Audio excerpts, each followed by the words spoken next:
Hi, this is Ryan Bodenheim, artist of the Dying and the Dead, and you're listening to 11 O'Clock Comics.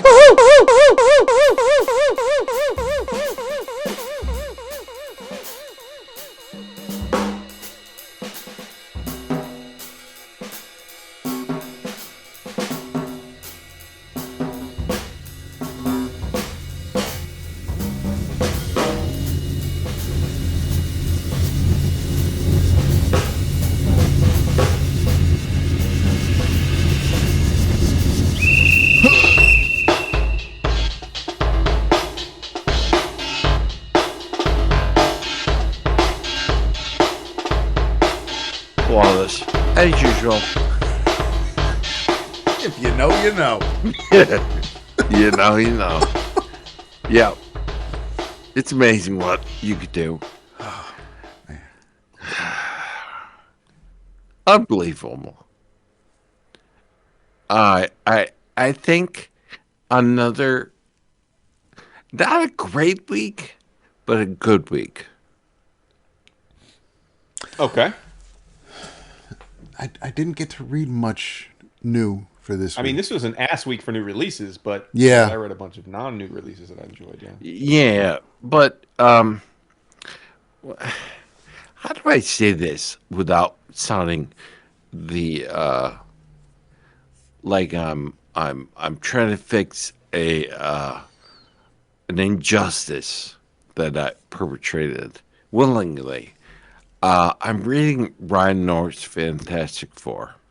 Wow, look at you. From the beginning or the current run? Yeah, no, from the beginning. Okay. I do think it started off like ass backwards.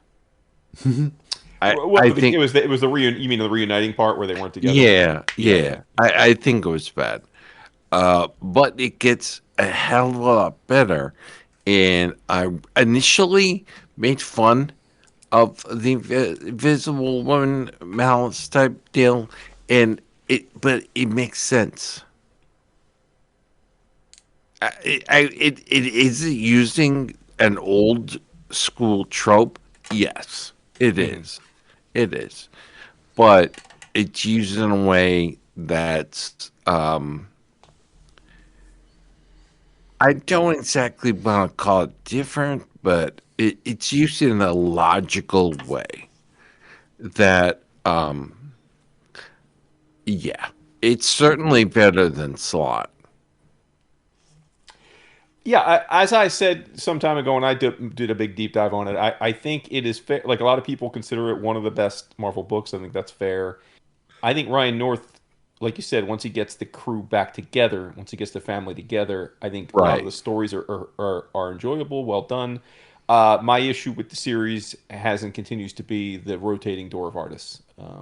Some of which are fine artists. I'm not saying they're all, but like it's like every issue is like a different artist and different style, and I'm just never gonna think that's the right approach. Well, for the most part, the art remains the same, right? It's Humberto Ramos on the new run. Oh, the new run. I thought you were talking about the. No, the old is a mess. Yeah, you're right. The old. Ramos does settle things down, for sure. But even I would argue though, having Ramos on a book of people getting, like being I almost wonder like if they like I figure every time Ramos is on a book, he's only got so many issues he's going to do. And I would rather have them had gotten the crew together before they got Ramos involved. But right. But it's good though. It is good. Yeah, I think so. Yeah, I think so. This is 11 O'Clock Comics, episode 1033, and I am Vince B. Damn, 1033 already. You are Vince B, and I am David A. Price. That is true, and of course, I am Crash Ryan. Wow, appropriate. I should we should let it be Crash Ryan. Let's do it. You wanna? Yeah, let's do it. Sometimes he goes by that name. Other times, more often, he's known as Jason Wood. What's that? Everybody, woo! Brought to you by cheapgraphicnovels.com. cheapgraphicnovels.com. OGNs, Omnibus Edition, manga, trade paperbacks, DC Marvel out the wazoo, indies out the yin yang. I'm just throwing words. Seeing what sticks at this point because there's only one way to say it, and it's in the URL cheapgraphicnovels.com. Like, what else do you need to know? If there's a retail price, that is funny to Max because the prices are so low, it's beyond. You'll buy more. I don't know if that's necessarily a good thing, but you will buy more stuff and get more deliveries from cheapgraphicnovels.com than you have ever in your entire life. It's amazing. And if that wasn't enough, great shipping, fast shipping, a voluminous array of books from which to pick, and specials. In addition, specials such as Such as this week, we picked a couple of deluxe editions. Actually, they're all kind of deluxe editions. Only two of them do have deluxe in the name. First, Nexus Deluxe Omnibus Volume 1 hardcover, 3 flavors, Kickstarter exclusive Rude cover, an exclusive DeLacy cover, and an exclusive wraparound cover. $100, $112.50. Unlike the previous line of smaller, no frills, 9x6 softcover editions from Dark Horse Comics, which have been out of print for well over a decade and contained no back matter or extras, these premium tomes will be oversized deluxe 11x8 hardcover editions that collect the entire main series from Capital Comics, First Comics, and Dark Horse Comics, including one-shots, back matter, limited series, and other amazing material never before reprinted. This omnibus collection will gather the full run of the definitive Nexus Comics by master storyteller Mike Barron. Volume 1 will be an 864-page collection of Nexus's journey from his original Capital Comics origins presented in Volume 1 in glorious black and white magazine size, though the entire full-color series at First Comics, as well as the first Nexus Omnibus Deluxe Edition will contain the original 3 black and white issues from the Volume 1 at Capital Comics, along with the first 26 issues of Volume 2, published by Capital Comics and then First Comics. It hit the stretch goals. It will also include extra back matter, so there's the whole spiel. There's also nick and dent copies available for $74.99. Redcoat Deluxe Edition Book 1 hardcover for $41.99. Immortal, Mercenary, Kind of a Tool, meet Simon Pierre, the newest unnamed hero created by comic all-stars Jeff Johns and Brian Hitch, now collected in a deluxe hardcover edition featuring exclusive extras. A British soldier and all-around rogue, Pierre's led an exciting life, or lives, really. After a failed assassination of General George Washington at the Battle of Trenton in 1776, Simon stumbled upon hooded figures performing a bizarre ritual that accidentally gave him immortality. Since that fateful day, Simon has died and returned countless times over, rubbing elbows and sometimes fists with history's most renowned figures, including his nemesis Benedict Arnold, Albert Einstein, real-life serial killers, the Bloody Benders, American icon Johnny Appleseed, Wild West sharpshooter Annie Oakley, and many more. But none of those encounters prepare him for the Northerner, a mysterious time traveler who needs Simon's help to prevent the Confederacy from winning the Civil War. That is, if the two can find a way to work together instead of killing one another. This volume closes out with a trip to Washington, D.C., as Simon encounters a haunting in the White House in a prelude to the first Ghost miniseries. It collects Redcoat numbers 1 through 14 and includes behind-the-scenes, in-progress art, and commentary from the creative team. Finally, Zatanna by Paul Dini Omnibus, hardcover for $59.99. This enchanting Zatanna Zatara has the hottest stage act in Las Vegas, and unlike the parlor tricks peddled by other would-be Houdinis around town, Zatanna's magic is no illusion. It's real. The dazzling mistress of magic can warp reality with just a few backwards words, but the supernatural is powerful and in the wrong hands is deadly. So when mystical menaces start causing trouble, Z steps in to stop them, who stops the evil sorcerer Brother Knight to possess puppets to nightmare demons. But things get complicated fast when the foe is the ghost of someone she loves. Superstar writer Paul Dini works his magic on this fan favorite series with the help of Adam Beechin, Jamal Igle, Stefan Rue, Chad Harden, Cliff Chang, and more. Collects Detective Comics, Zatanna Everyday Magic, Black Canary and Zatanna Blood Spell, DC Infinite Halloween Special, Zatanna numbers 1 through 16, Zatanna Mistress of Magic, Secrets of Sinister House. Whole bunch of stuff. I don't know who the hell wrote the solicits this week for these books, Ah, but I'm going to have to do some editing from here on out. But yes, those are your specials for this week. There are a bunch more on the Slack for the patrons to peruse. So yeah, thank you, Max and the gang at CGN. Yeah. Cheapgraphicnovels.com. you heard. How many times can we buy Nexus? I knew you were going there. We'll let you know. Keep doing it. Honest to God. Yeah, I mean that's just the way it is with some things, right? Here's a good question. What thing do you think you've bought the most often? It doesn't even have to be comics. What thing have you owned the most in? Like it could be a film where you've bought it in like videotape and Blu-ray and DVD. Like what thing do you think you've repurchased the most?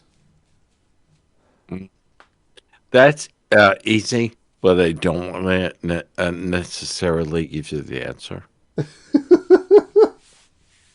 Okay.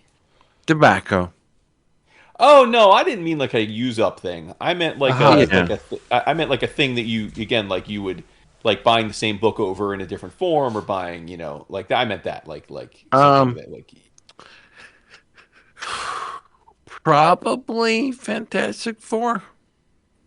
There's a time when you have to say, okay, stop, enough.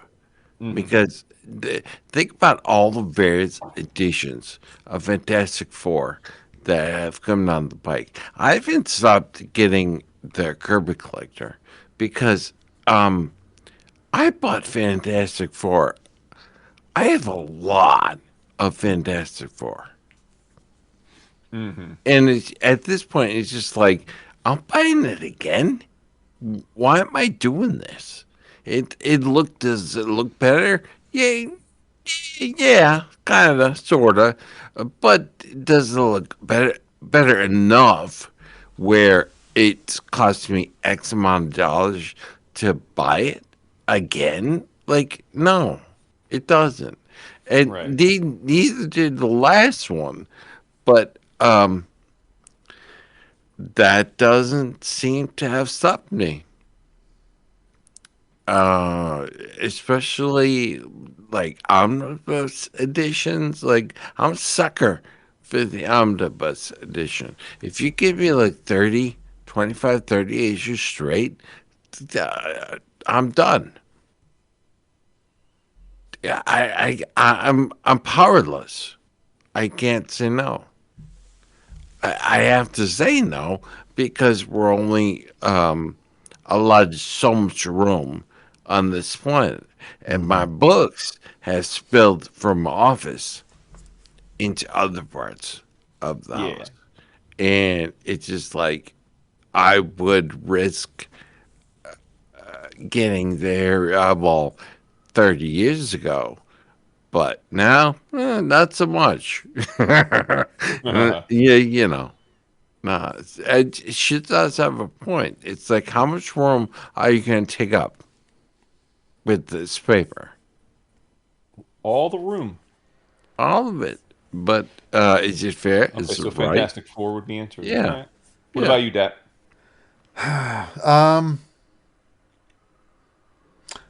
I, I'm looking around and I thought maybe Watchmen, but no. I mean, I've got the annotated and the absolute, and I bought one of the early trades after the issues came out. New Frontier, I bought the trades and then the absolute, so that's not it. I would probably even Milestone, where I'll buy issues when I see them at a con, but I never bought the compendiums yet. So I think the answer is gonna have to be Superman because I still buy the single issues. I rescue old issues from back issue bins, and I'm getting the Triangle Era Omnibus. So yeah, that's probably the thing I triple dip on the Yeah. most. I would say that's my number two.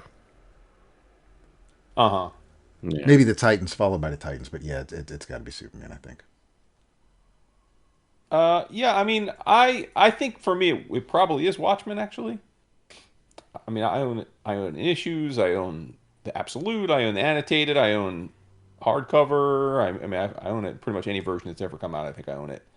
But I think out of comics, it would be either the original Star Wars trilogy, because I feel like I've owned them in every form possible: laser disc, That's a good one. Yeah. videotape, DVD.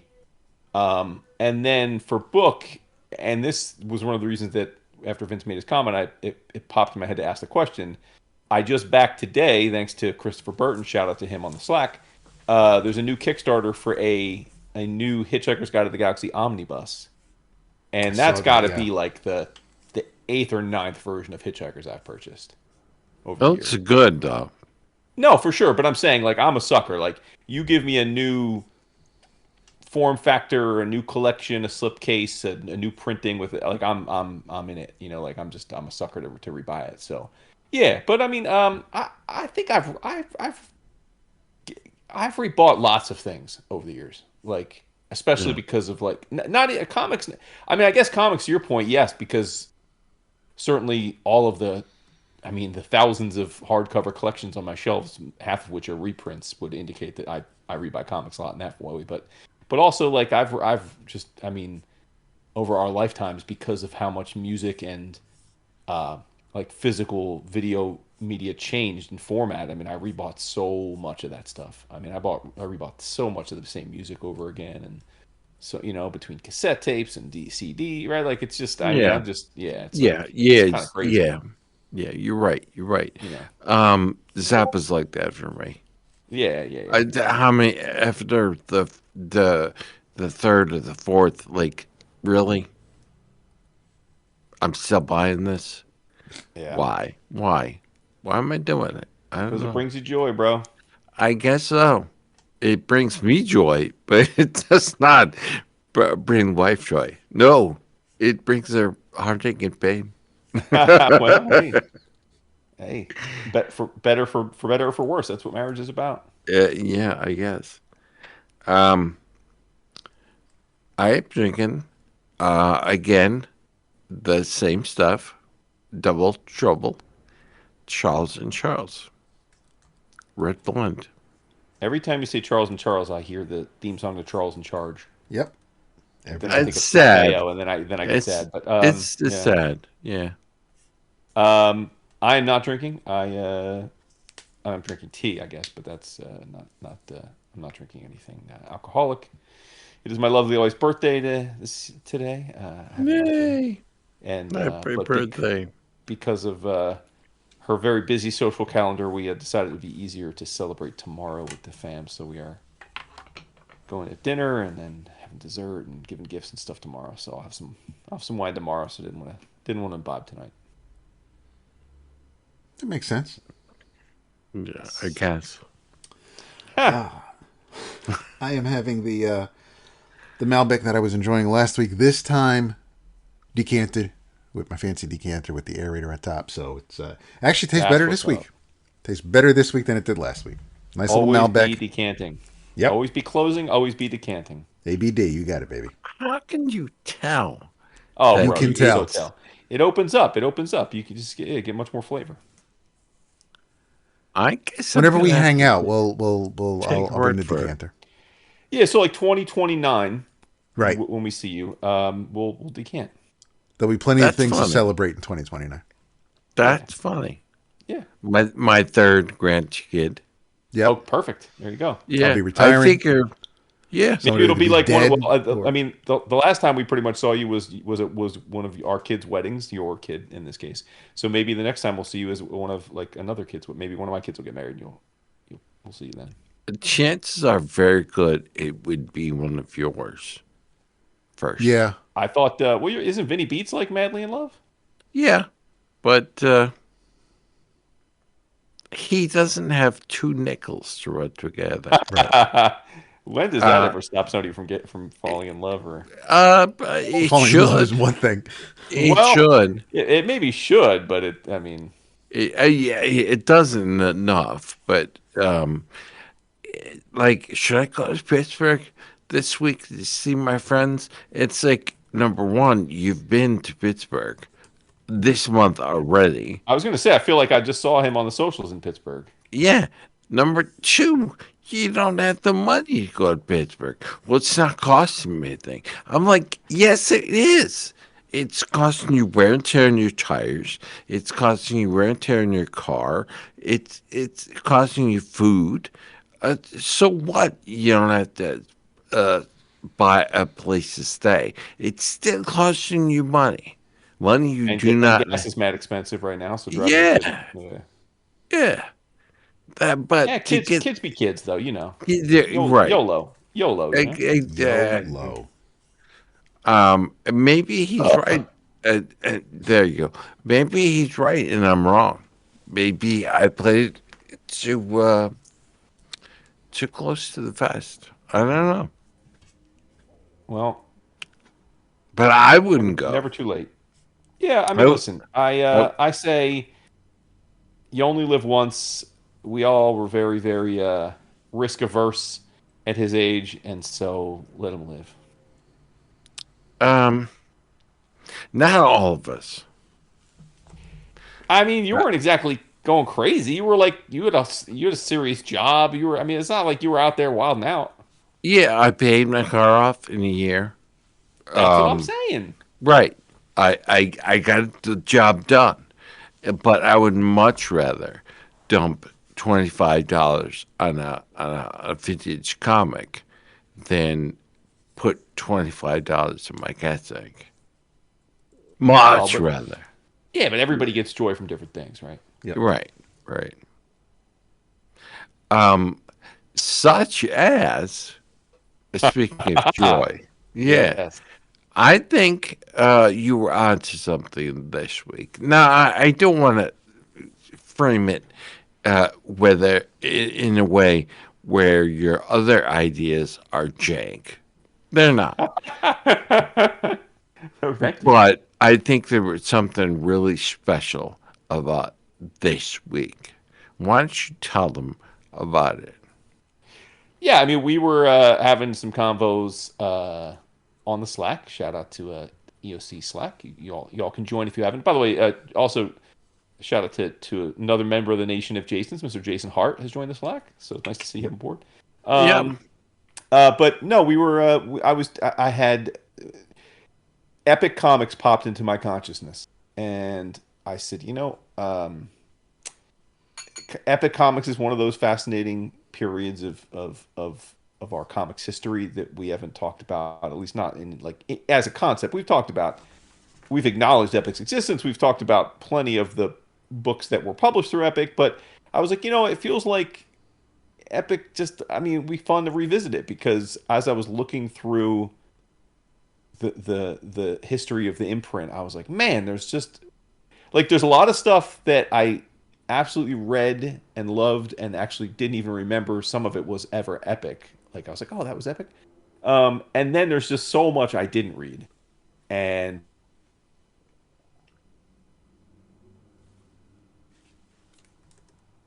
I wasn't even 10 years old. So to me, Epic was always like, it was always the adult line of comics by the company I bought all the comics from.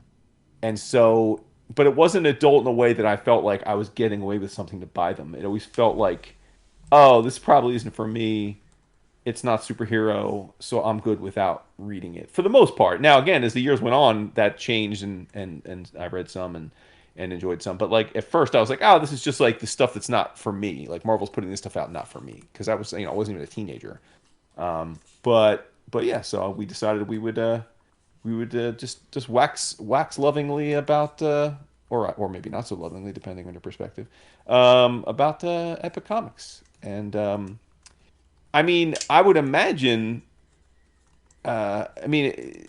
given that it launched in 82, certainly of the three of us, you were the most sort of in the moment with it, Vince, I would imagine, because like Yeah. you were in your late teens or early 20s during its peak, and so these comics would have theoretically been squarely designed at capturing your attention. Yeah. Yeah. it's somewhat. I won't be the lead. There was a time, and it is still very prevalent today, where Epic Comics, Epic Illustrated slash Epic Comics, were among my favorite things published. Yeah, Period. yeah, Marvel, DC, Warren. You know, it's not the first time that Marvel went magazine sides to escape the comics code. Starting with Savage Tales and then Savage Sword and then Comics Book, and I keep going on the whole list, but I won't. But there was a time when the local shop could not keep the Epic comics in stock. They just sold like crazy. And I was right there on the front lines, rooting them on because I thought they were great until they weren't anymore. It took longer than most imprints to die down, yeah, thankfully, but it did. It eventually left into stinkitude, which that's the way things work. You know, yep, enjoy it while it lasts. But initially, the initial Epic Illustrated was like, whoa, my head yep. exploded. And Yeah, I mean, so let's just give for the listeners because I assume some of them don't really know much about Epic. Epic was, as you've probably already gathered from our comments, a part of Marvel Comics. It was launched. I mean, there are really two dates to consider its launch. At 1980 is when Vince is referring to Epic Illustrated, which was a magazine. They started publishing that, and that was basically their attempt at competing with heavy metal, which yeah, was yeah, very much the thing of the moment. And then those efforts were they already had Epic Illustrated going out, and then in 1982, Marvel launched Epic Comics. And it was really notable, and it's funny, when we talk about the history of comics, like it was a creator-owned imprint, and this is, if you think back to the Image Comics revolution, right? And so much of that origin story, which we've gone over a million times, is Marvel's top creators feeling unappreciated and leaving so they could own their own comics. And it's like, I bet a lot of our younger listeners have no idea that Marvel actually had a creator-owned imprint of its own a decade before that happened. But they did, and it was because of a bunch of things. Like, for-profit companies rarely do things out of the goodness of their heart. They do them to try and either improve business or save business or grow business.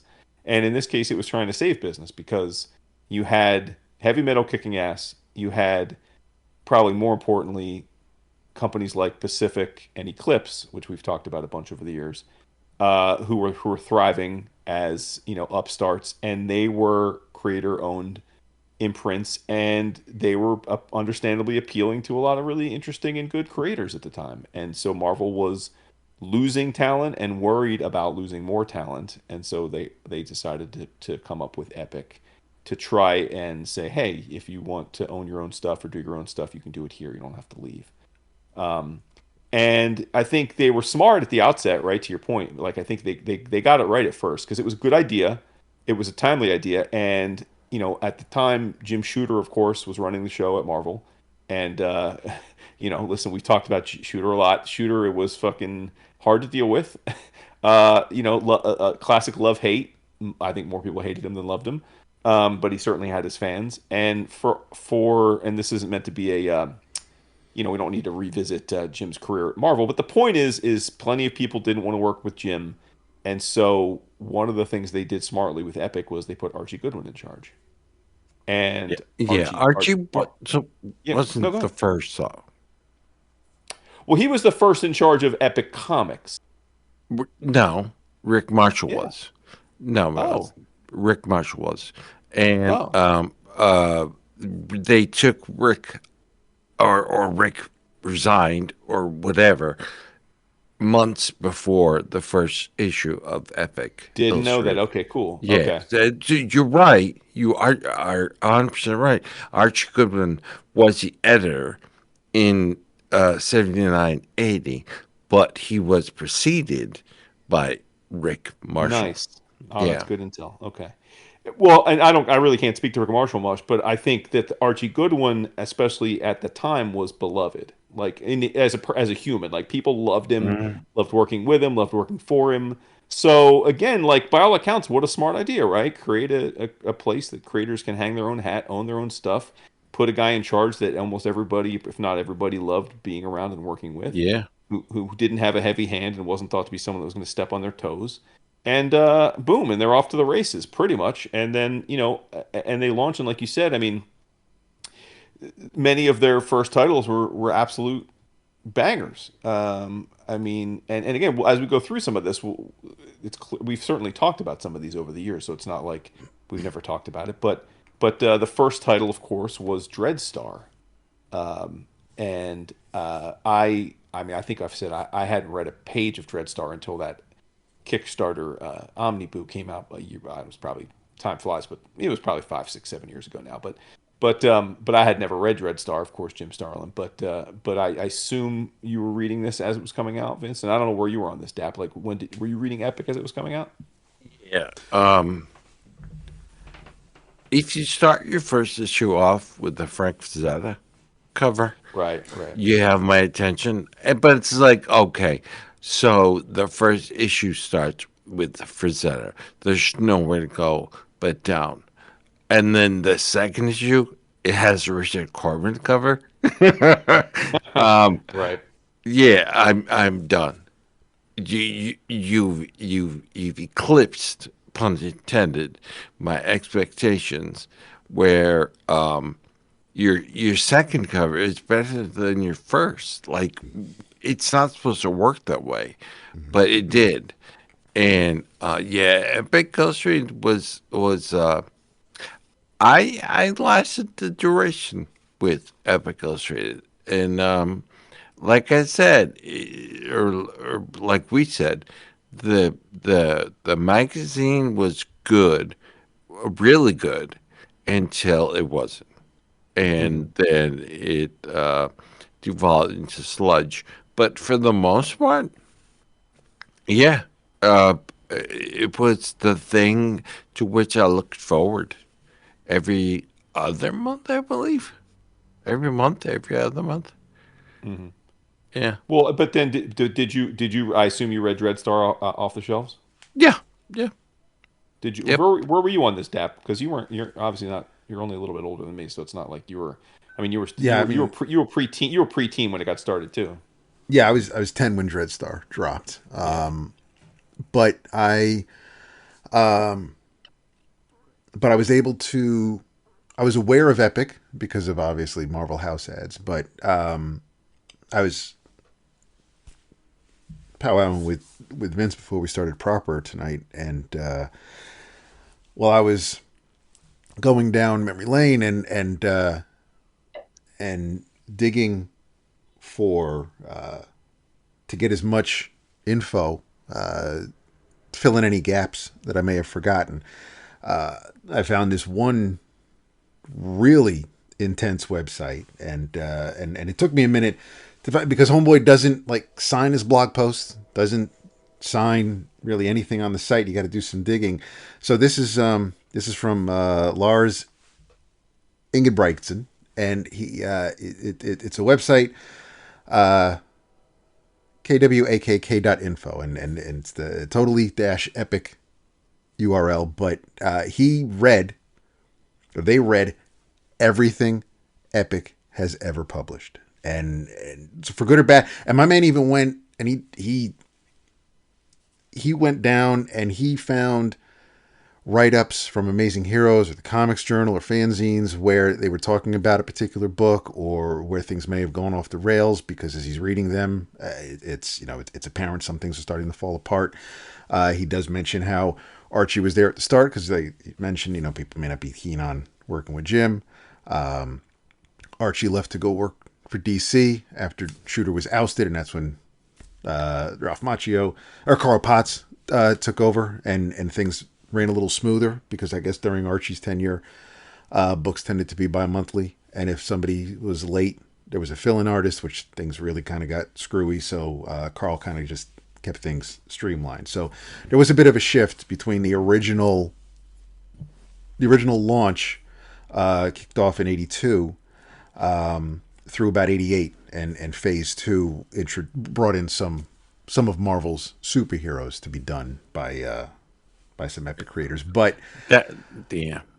I read a couple of early issues of Dreadstar here and there, and these were comics that were, as I mentioned, when part of why I am the collector I am and why I love this medium as much as I do is because my aunt would go to the flea markets, and her law partner's mother actually would go to flea markets and then bring comics to Gail, would then give to me.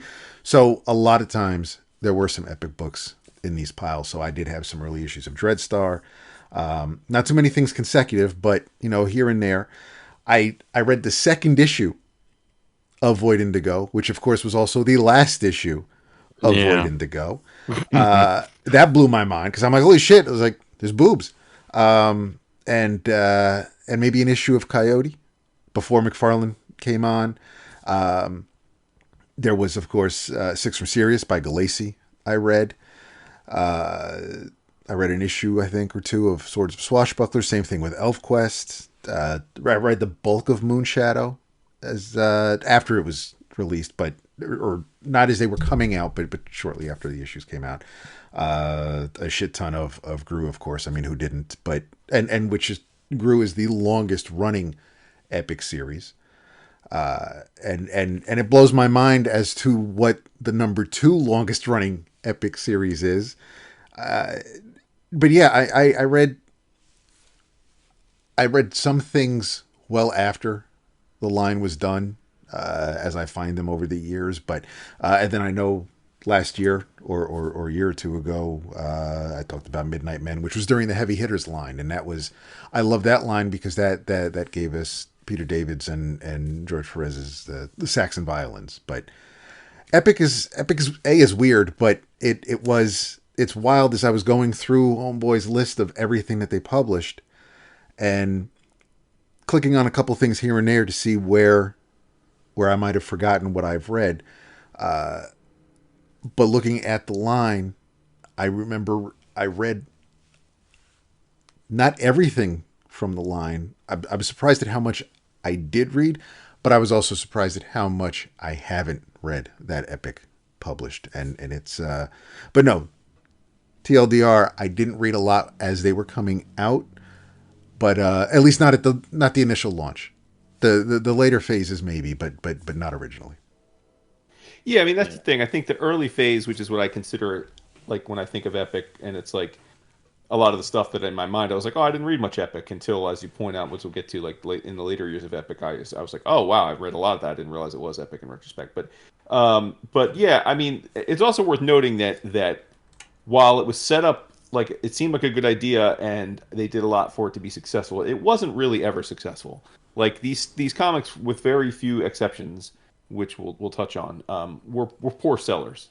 Now, again, relative to the time, I mean, I'm sure if we looked at their actual sales numbers, they'd probably be the number 1 comic in the world right now. But they were poor sellers from jump, really, because like they were trying to follow what Eclipse and Pacific were doing, but they were jumping in at a time when the market was kind of like souring on, not or just like getting tired of that already. So there was a Me Too aspect to it.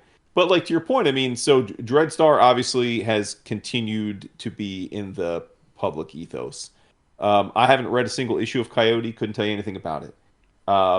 Alien Legion, one of Chris Niesman, shout out, he's coming up a couple times tonight, one of his favorite series of all time. He actually sent me the complete run of this Alien Legion back in the day. You read it? No, I read it. Yeah, it was good. I liked it a lot. Crash Ryan, never didn't read it. Time Spirits, didn't read it. Void Indigo, didn't read it. Sisterhood of Steel, didn't read it. Six from Sirius, nope. Swords of the Swashbucklers, nope. Starstruck, nope. Six from Series 2, nope. Moonshadow, nope.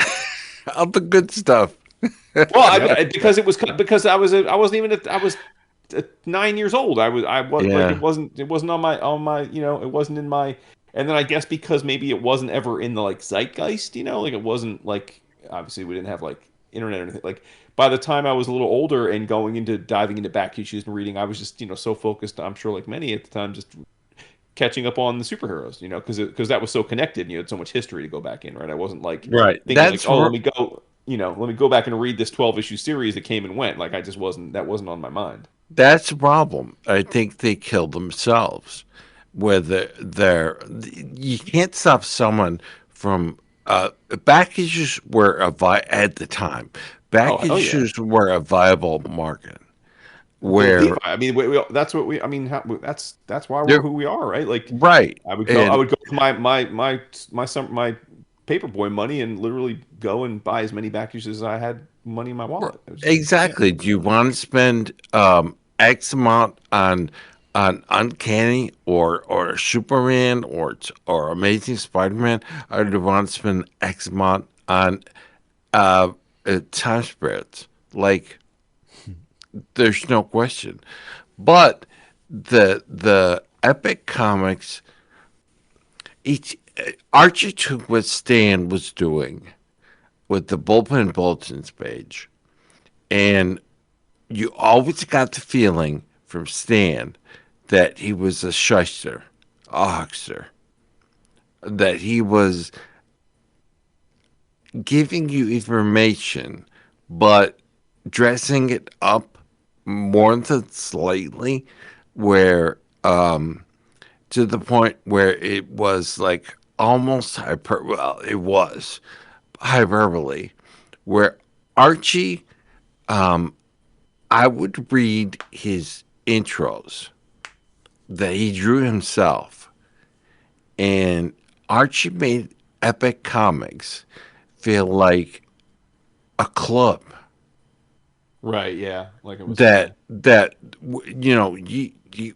there's no cost to join other than the book itself, and $1.50. Like, okay, so there were more money, but uh, sales had to be decent because they reprinted Red Star like the Titans did in not one but two books, where they would publish an ongoing Dread Star, normal, and then they would reprint the out of print stuff because trades were not a thing back then. At least not the thing they've become. Where you can get Marvel actually cared, like DC, that these books were available to you to read. And it's like I saw that and I thought, that's just not done. Like, who does that? Sales must be really good on this comic because they're reprinting it in a cheaper format just to have people read it. It's like it was not done. It just wasn't done. And I, of course, he would do a new cover. Starlin and Company would do new covers for the Dread Star and Company book, and yeah, I bought them. I bought them twice. So the joke's on me, you're right.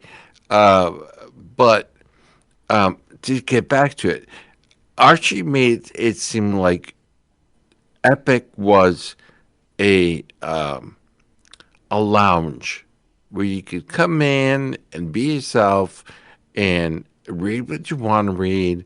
We don't care. This is not Wizard magazine. That'll come. That'll come later. But they did tell you what to read. They didn't tell you what to buy. Archie was just like, all right, we have these series coming up, and they're pretty good. I think they're really good, and you should read them. And here's my attempt at drawing an intro. Is it perfect? No, it's not. But there's something to be said about Archie's line where it was real. Hmm. You know, he could have been bullshitting me, but uh, I didn't get the feeling he was. Where Stan was the carnival barker. You know, I think what Stan said with a grain of salt, what Archie would say, I took it as gospel because Archie said it. So how could he lie? But he probably was. But Yeah. that's besides the point. Archie made it seem more friendly to read epic comics.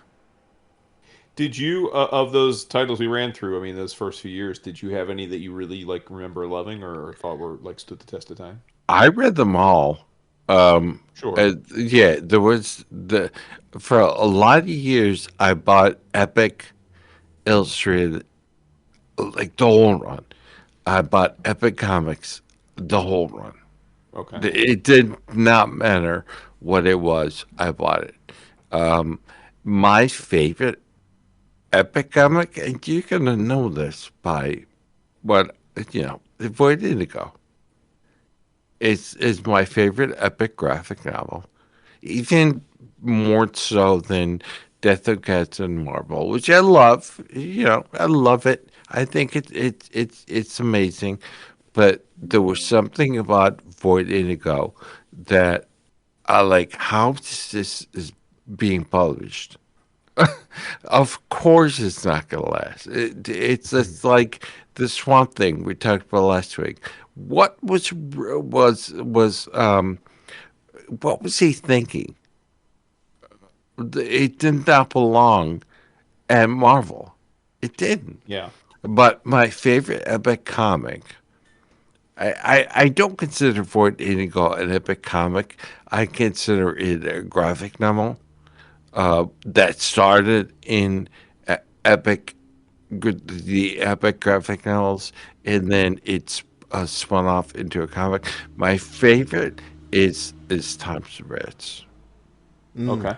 I love, love, love Time Spirits. I don't think it got enough accolades. I think Yates's work is incomparable. Steve In Perry and Tom Yates, just for the Yeah, again for the record, for people that don't I know. I think it's an amazing where Doot and Kuzik are two characters I love, and you start off with a brother who, understandably, like I can sympathize with this character, where he's grown leery of the white man because all they do is lie and steal and kill and take land, um, trying to show him that there's a way to do it that does not include becoming your enemy, you know, and does he get? I'm not gonna spoil it, even though it's 40 years old. 40 years. Yeah. It's flat out amazing. Where Kuzik especially is learned in the ways of not only the old ways but the new ways as well. And it's just like, how old is this character? What, he obviously skipping through the time stream because he knows things that have yet to be. It doesn't make sense. It doesn't have to make sense, right? Where you have a magic man who has experienced life to the point where he knows things he shouldn't know, and he wants to impart his information to young dude because he thinks that out of all of the characters he's met, that Duke could be a time spirit. the most powerful one ever. And it's just like, I'm done. I'm finished. You got me. Take my money. Hmm. I'm what's his face from Futurama? Take my money. Nice. Yeah. The first epic comic that I remember existing was Gru, as Dap mentioned. Gru started coming out in 1985, and that's because, like we talked about a week or two ago, I was like most kids are at my age, was totally into Mad Magazine, and so Sergio Aragonis, I was like, oh, Sergio Aragonis, I know him. So like the idea of him doing a Conan parody seemed cool as a kid. I was like, oh, that seems fun, and it was fun, and and grew still to Dap's points, still coming out today. So like that's it's crazy, and it lasted 120 issues at Epic, far and away like the biggest ongoing success that it had. Not even close. But I remember reading that, but again, not even probably remembering that it was Epic at the time, just reading it. But then looking at like what else they put out at that time, the Black Dragon, Boz Chronicles, Steel Grip Starkey. Uh, yeah, no, I can't speak to any of them. Don't know anything about them. Yeah. And That then it's also throwing in there. They published ElfQuest, which is something at the time I was not aware of, just like the rest of these. But I've since, as like with many things, gone back and revisited ElfQuest because it's been published through many other places since then. Not for me. They'll actually be heroes. The Beanies will be heroes. Not that's not a book that's ever was for me, but I know it's a beloved book by many. So. she was the original Red Sonja, right? Yeah. We've talked about that. Yep. Yeah. Mhm. Where that is a blind spot that you have to rectify. No, I've read it. Because I just didn't like it. I didn't like it. no, not just ElfQuest. Oh, The entire up until a certain point, the epic comics were again hyperbole, right? It's me. I won't say flawless because that's an unnatural expectation. Where I think they were about as good as they could be. They were. This may be have been a detriment then, and I think it's a detriment now, where they may have been too different for their own good. Like Boz Chronicles is not Alien Legion, which is not Sisterhood of Steel, which is not like you can go again down the line. Every book had its own special thing. hmm. Whereas to put it side by side with stuff being published today, there's no comparison. Comics today are good, eh, for the most part, but back then the epic comics so unbelievably good. I know I'm embellishing a bit, but for the most part, I I think they were too good. Right. Well, I mean, I think, yeah. I mean, again, that's why I wanted to go down this rabbit hole because I thought, oh, there's probably some gems in there that I just never really even paid attention to. And then, of course, like we're in a world today where everything gets reprinted, but most Yeah. of this stuff hasn't been. But now, after deciding to do the show and reading more into the history, it's clear why. Because it was creator owned, so the rights are just impossible to wrangle. For some of these rights are just probably even. I would imagine you probably even have trouble. So I would imagine many of these creators are dead. And it's like Yeah, figuring out who has the rights to Steel Grip Starkey or Boss Chronicles. It may be hard to get the rights to do a reprint of all this stuff, but it would be awesome. I mean, listen, I'm sure. Listen, Marvel's never turned down an opportunity to make a dime, so I'm sure they have tried to put together Epic Comics and Omniboo to no yeah, avail. So I think probably for now and maybe all eternity, the only real opportunity to revisit this stuff is to bin dive. I mean, I think you're right. that's probably the only real way to do it. And And you know how I considering feel about bin how diving, so Yeah, so considering how yeah. beloved Bill Mantlo and Butch Guice are, you would think. Swords of the Swashbucklers would be a no-brainer for them Yeah. to reprint. I think it was IDW not too long ago, maybe in the past year and a half or change, but I think they finally reprinted. I think the one was finally collected and reprinted. Right. Right. I mean, things have Yeah. popped up here and there, and like we Well, said earlier, right. Again, some that like some titles have lived on because the creators continue to produce them. I mean, like, but many of the titles that we've just talked about already though just came and went. Like like outside of ElfQuest and Gru.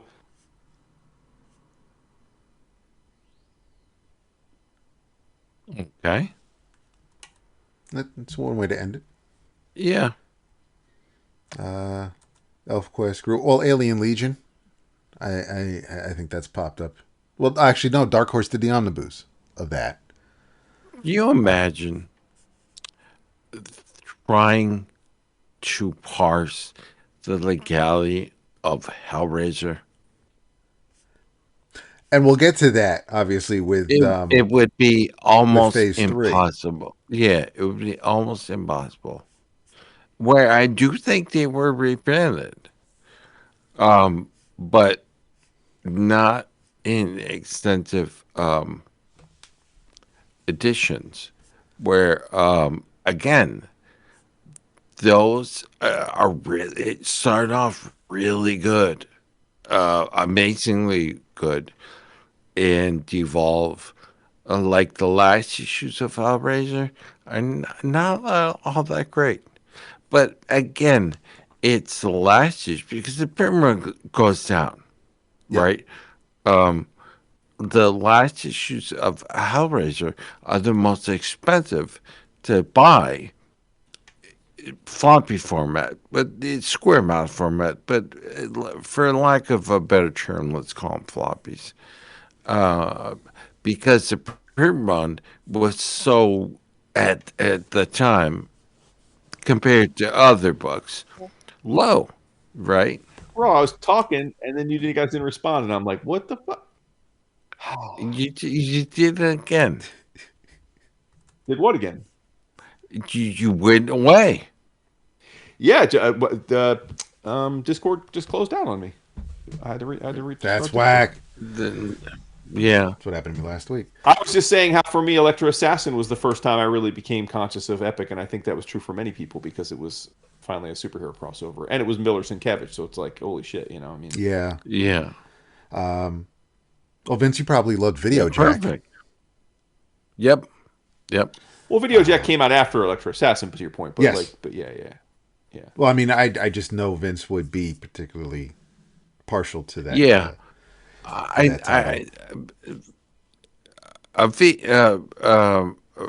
He is an amazing creator that I don't think gets his due. No, yeah, Giffen. and there'll never be another one like him. He is. No. His Silly a bastard. massive void. You know. Yeah. Mean to the point nasty. In spots like John Byrne. Depending on when you encountered him, he either could be as nice as a kitten or as mean as a wildcat. Like it all depended on whether or not you kind of at the right time. Yeah, I have nothing but wonderful things to say about Epic, where they did go off the rails towards the end. Yeah, but they started doing like really interesting things too, which again, like I think as we do this post mortem, like they deserve some credit that I don't know that they often get. I mean, how many first of all, we people- should mention too. How many people became aware of Akira because of the Epic line? Well, no, I was just going to get to that. I mean, to me, that's like that's the thing. Like this, the next part of their like so Martial. First of all, we got to shout out Martial Law because again, that's Yep. I think we just got another reprint of that, but another classic story that was started at Epic.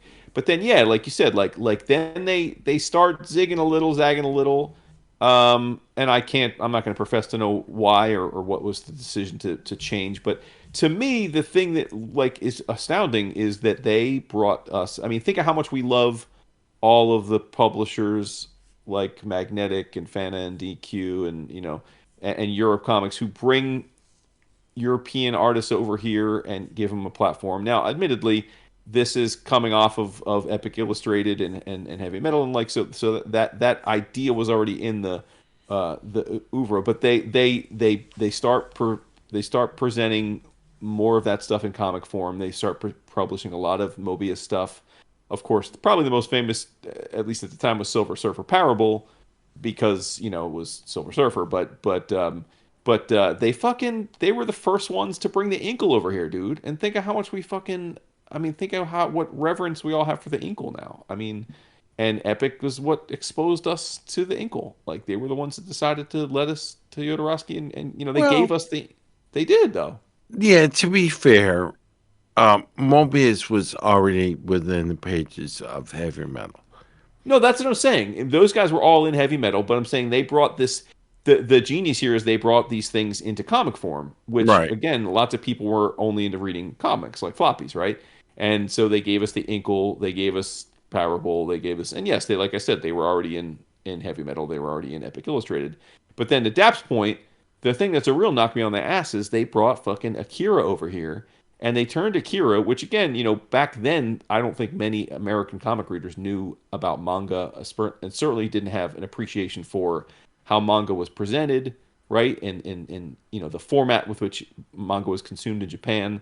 And then they not only bring over Akira here, but they turn it into a comic book form, and they fucking color it, which again, like, we're used to at the time reading color comics for the most part. It wasn't, so it didn't feel strange to us, and we didn't have the internet to have people dissect how crazy that was. But that was fucking insane that they took like one of the most acclaimed, commercially and critically successful manga of all time and brought it over here and turned it into floppies and colored it.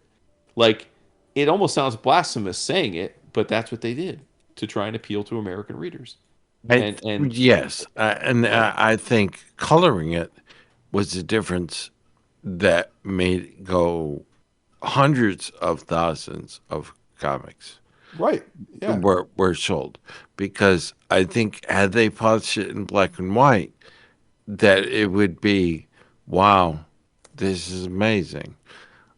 Whereas in color, it was like, holy shit, this is outstanding, like crazy good. But again, is it the original? No, it's not. But it's Epic Comics version of Akira, whereas I think they did a good service to Akira by publishing Shout, it in shout out to color. Steve Oliff, who was Yeah, the colorist, and another member of the Felix comic art family. Felix has sold many of the Akira color guides of Steve's over the years. you know something is up if you're selling your color guides. That's what I'm saying, dude. Color guides, Yeah, even in today's world, are worth like nothing. like who But then cares? those Akira color guides are worth more than nothing, I assure you. So Yeah, yeah. yeah. And then they started doing like some wacky graphic novels, right? Like some I think were better than others. I mean, Havoc and Wolverine Meltdown. I mean, I guess, We went respect. over that I mean, recently. yeah, Punisher Return to Big Nothing, right? So yeah, like cool. But like and again, because that stuff was superhero adjacent, I was aware of it. Like I remember it at the time, but like I would have never told you that I knew that they put out a 20 issue run of Hellraiser. I would have never told you I knew what the Sleaze brothers were or Interface. Like those things just meant nothing to me. I don't like. I must have just ignored them on the stands. I was like, I don't read that. Like I don't have any concept of them. Yeah.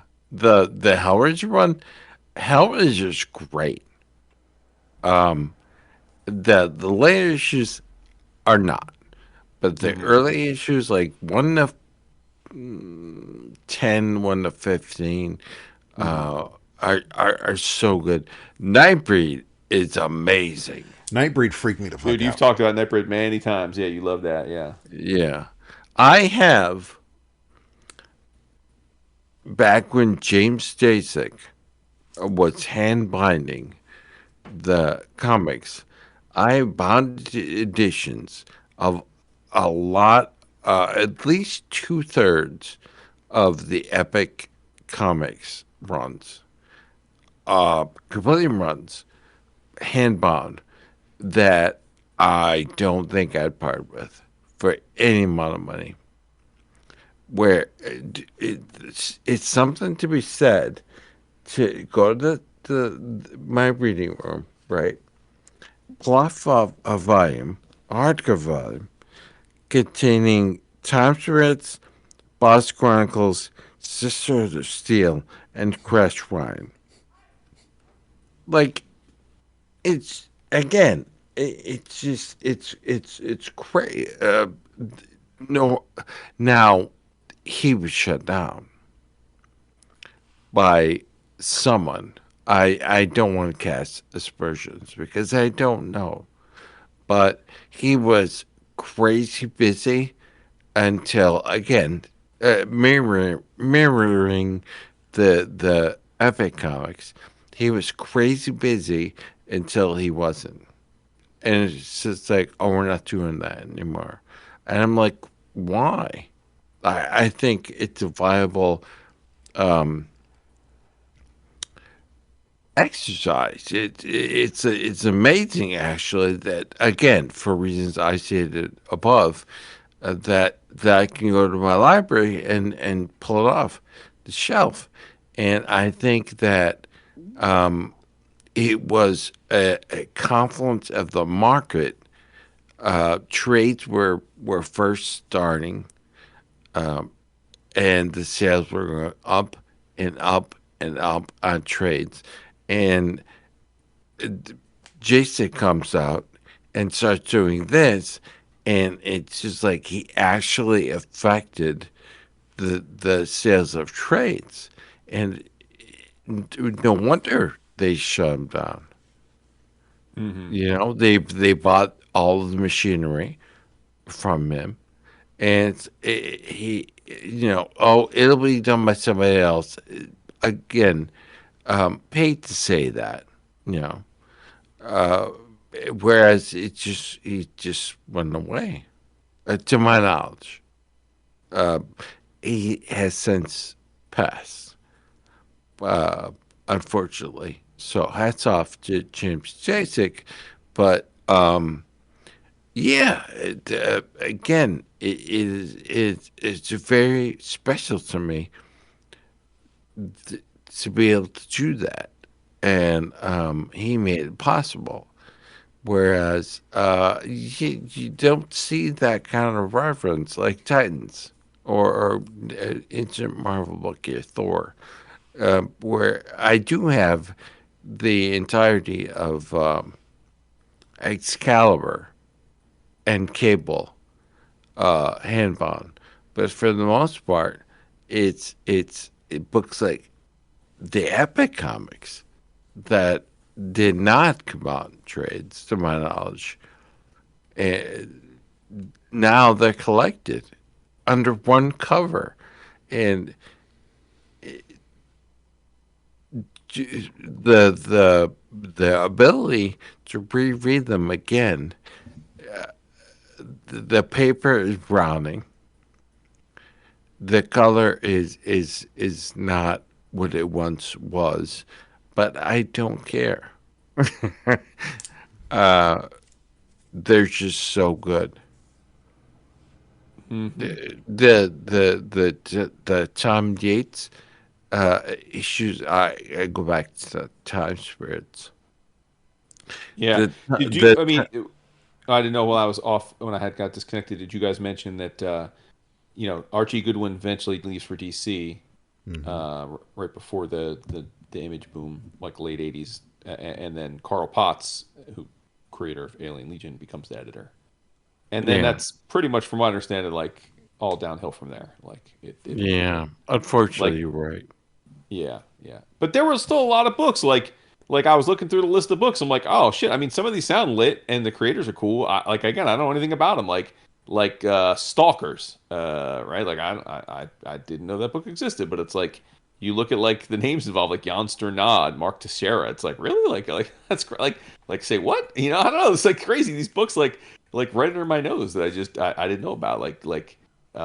You know, and then there's some that like a book called Tomorrow Nights, which was by Roy Richardson and Rod Wiggum. It's like, okay, well, I would imagine I'm okay with never revisiting that, based on the fact that those gentlemen didn't exactly go on to have crazy long careers. But there's just Ted McKeever had a book, right? Yeah, bunch of books.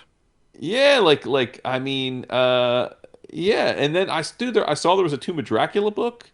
Like what? Like Yeah, like Marv Wolfman, Gene Colan, and Al Williamson? That sounds yeah, lit as fuck. yeah. But I don't remember it.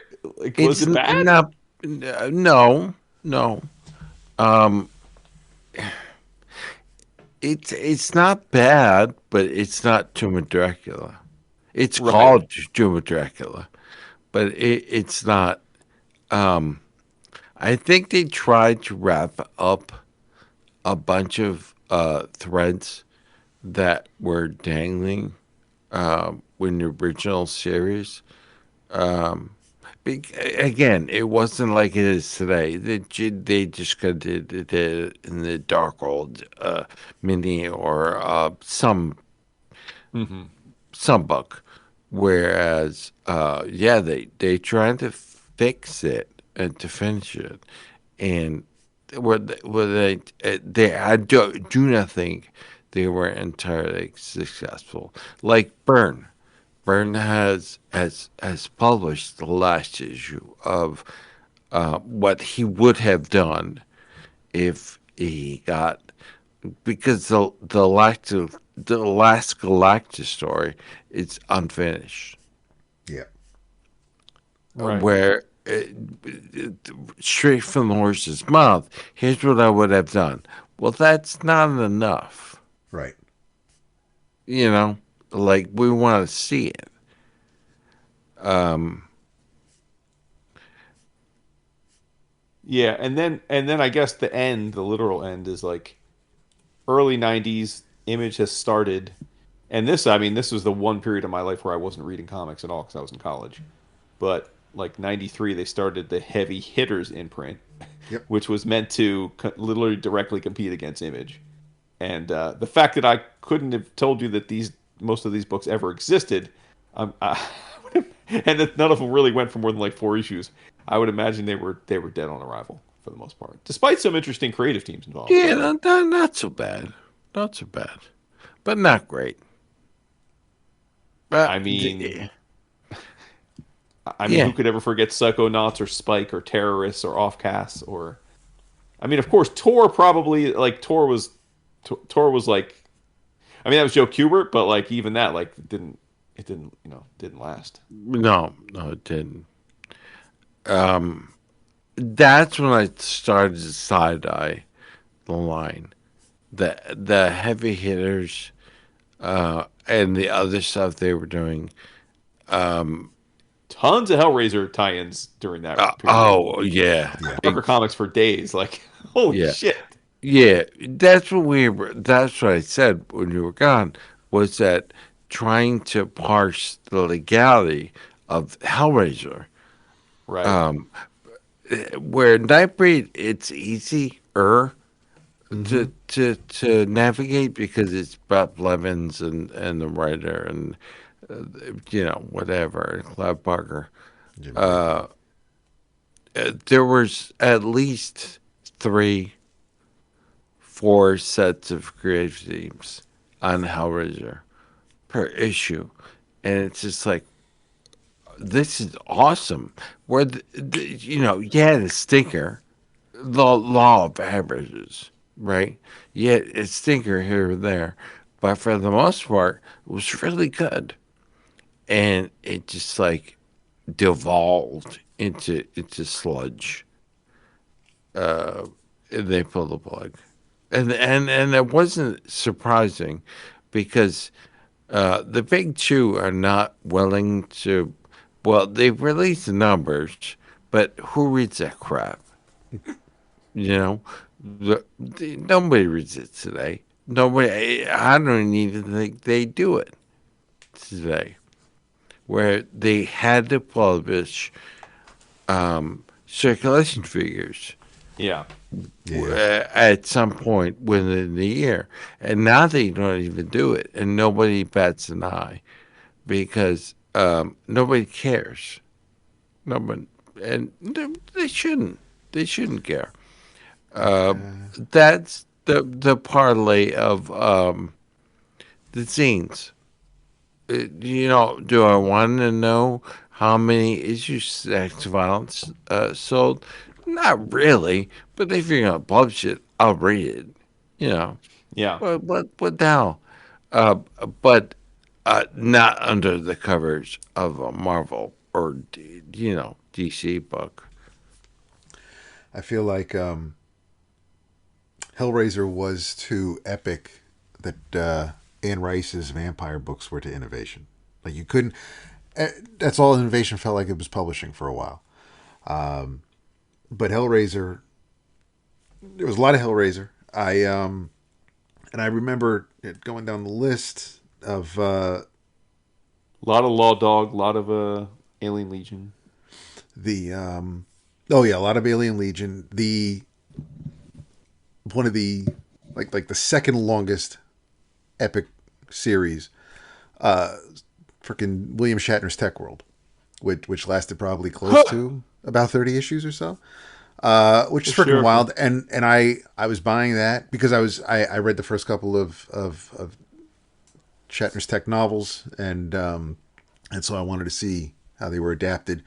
Lee Sullivan's artwork was fine, it was serviceable, but after maybe a handful of issues, I ended up bailing on that because the story just wasn't all that great. But then there were things that they brought over from some of the other publishers, like Cadillacs and Dinosaurs was the formerly Xenozoic Tales, which of course was just reprints. Yeah. There were you had there was stories like Ted McKeever. Freaking, I didn't know the type of person Soydom was at the time. I just thought that Charlie and Flytrap sounded like it was a funky name. I dug the name of the book of the series, and I only knew of them from Epic Illustrated. I never bought any of the singles with his stories, but I bought all 4 issues because I was excited to see a series that I had never got to read from an independent publisher. So I was checking out Captain Confederacy when which is a funky alternate history kind of tale. The art by Slatterly is fine. It's quirky. And it was what they did with that. I found out via the back matter is that basically it was just a continuation of the series after some time away. The hardcover of Harvey Kurtzman's Strange Adventures. I bought that. Yeah. I bought it when it was solicited, surprisingly. But yeah, I mean, like I said before, Nightbreed freaked me out. I finally read Midnight Men because I picked that up at a con a few years ago, which was of course Shaken's Heavy Hitters sample, and then and I mentioned Saxon Violins before, and I bought it when it came out. I rescued the issues from a back issue bin years ago, and then I think it may have been IDW who published a trade of it, but I mean it wasn't anything fancy, but at least they were able to reprint it for Peter and George. But yeah, it was weird. I mean, which was fine. It was just a quirky Marvel line, but they tried their things. You had and then apparently in the early aughts, Bill James decided to have the grand idea of trying to bring Epic back, and that's where we got frickin' Trouble, the Miller written story by about May and her sister. There was the Crimson Dynamo, which wasn't necessarily a new a new title. But yeah, I think for me, I prefer the original, the older Epic stuff compared to the new, because I wasn't as I'm looking over everything that they had published. Things were just, it didn't take long for a series to just run off the rails, whether they got a fill-in artist or a different artist, or just new members of the creative team. Things just did not. It started to look as though they just kind of stopped caring. They didn't matter, as long as a book was published. Didn't matter how it looked or if the story made sense. They were just happy to get another issue out, like it was, the Silver Age or something. I mean, and Wild Cards was, I read the first Wild Cards book when that was published, that novel. And embarrassingly, there you can tell the part of the book that I was really really fond of because of where the spine was broken, and it was one of the more sexually explicit parts of the story, and then there was Epic published a four-issue miniseries based on that, and even that Wild Cards they've tried to bring back. I think they even tried to bring it back into the Dabble Brothers imprint years later, in the aughts when Marvel had the license for Martin's Game of Thrones books and things like that. But Yeah, Wild yeah, Cards is a different story because Wild Cards starts. Again, I may be wrong. Wild Cards starts as prose, paperback, I think right? you're right. Yeah, Wait, hold on. and it started in it was a shared multiverse, like Grimjack, you know. And Marvel looked at it and said, "This would be perfect for the Epic line." And then Marvel started to do their thing, and I think they were successful as much as they were not successful, which is not a great hit ratio. I Hmm. I I, I agree with you. I think it was really good. Some of it. Do I own it? Yeah. So the joke's on me, you know. Um,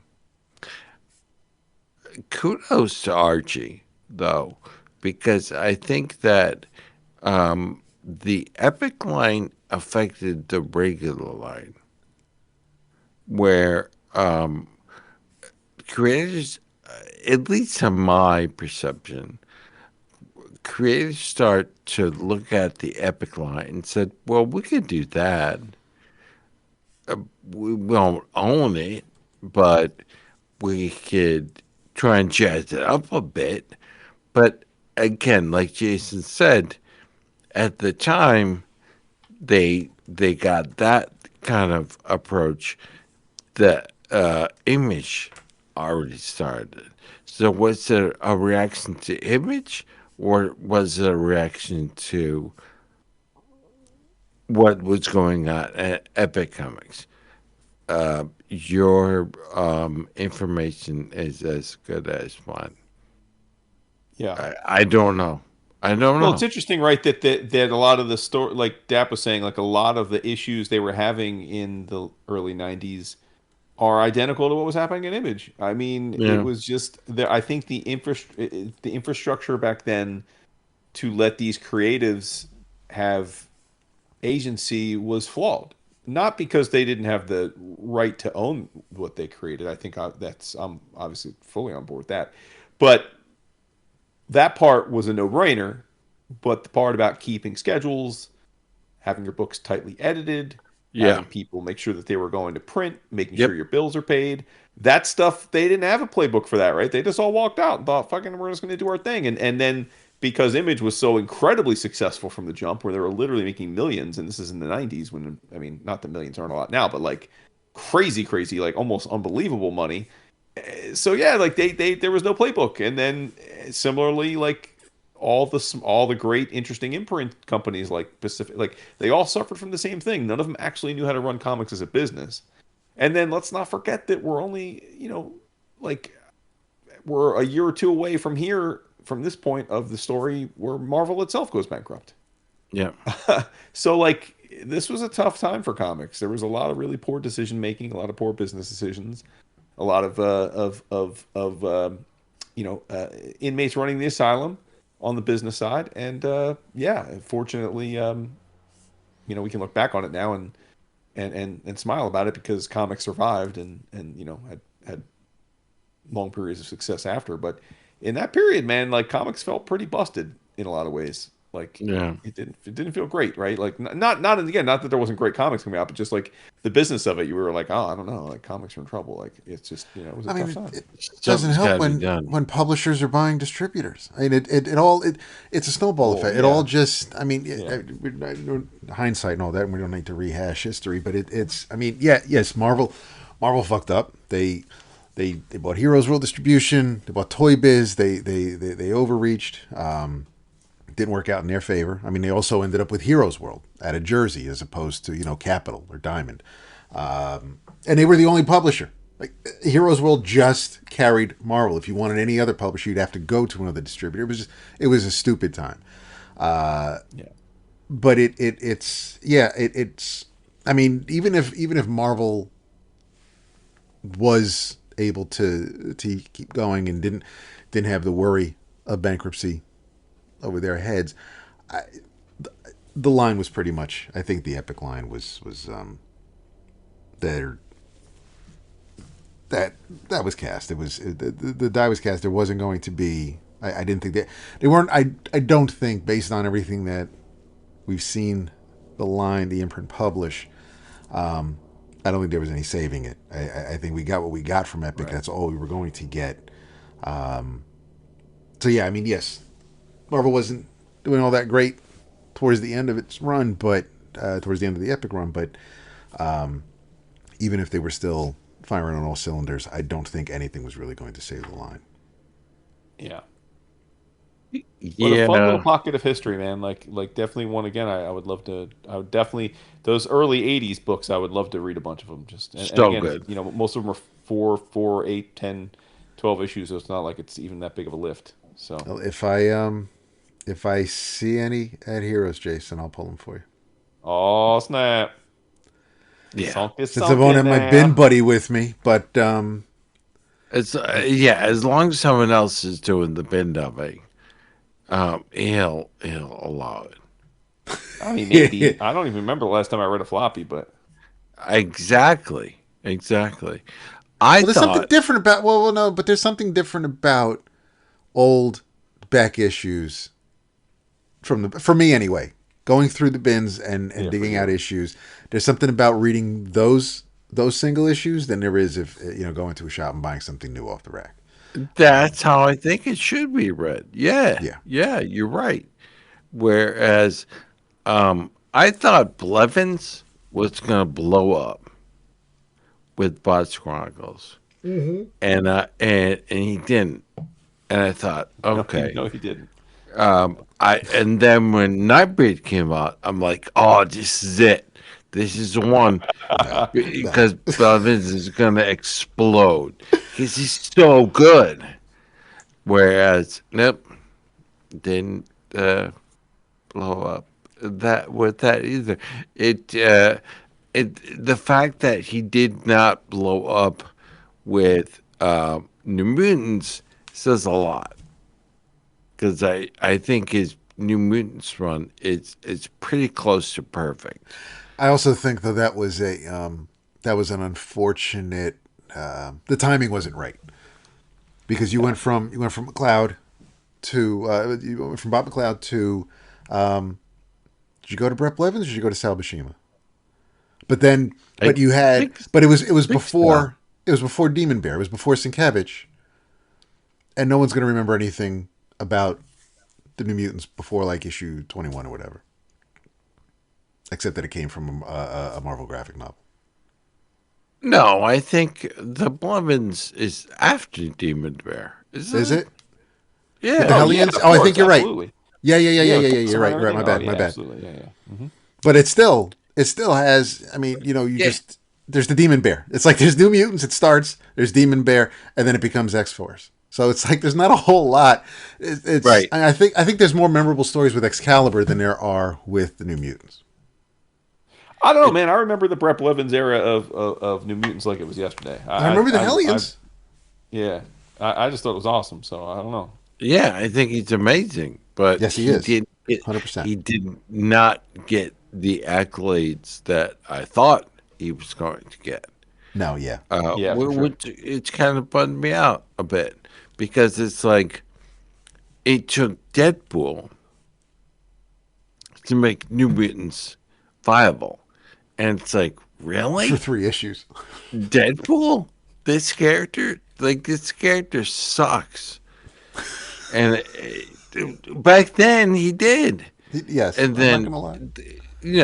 Casey comes on and reinvents the character, and it's just like, okay, I see the potential now, whereas before Deadpool was just another mercenary, where big deal.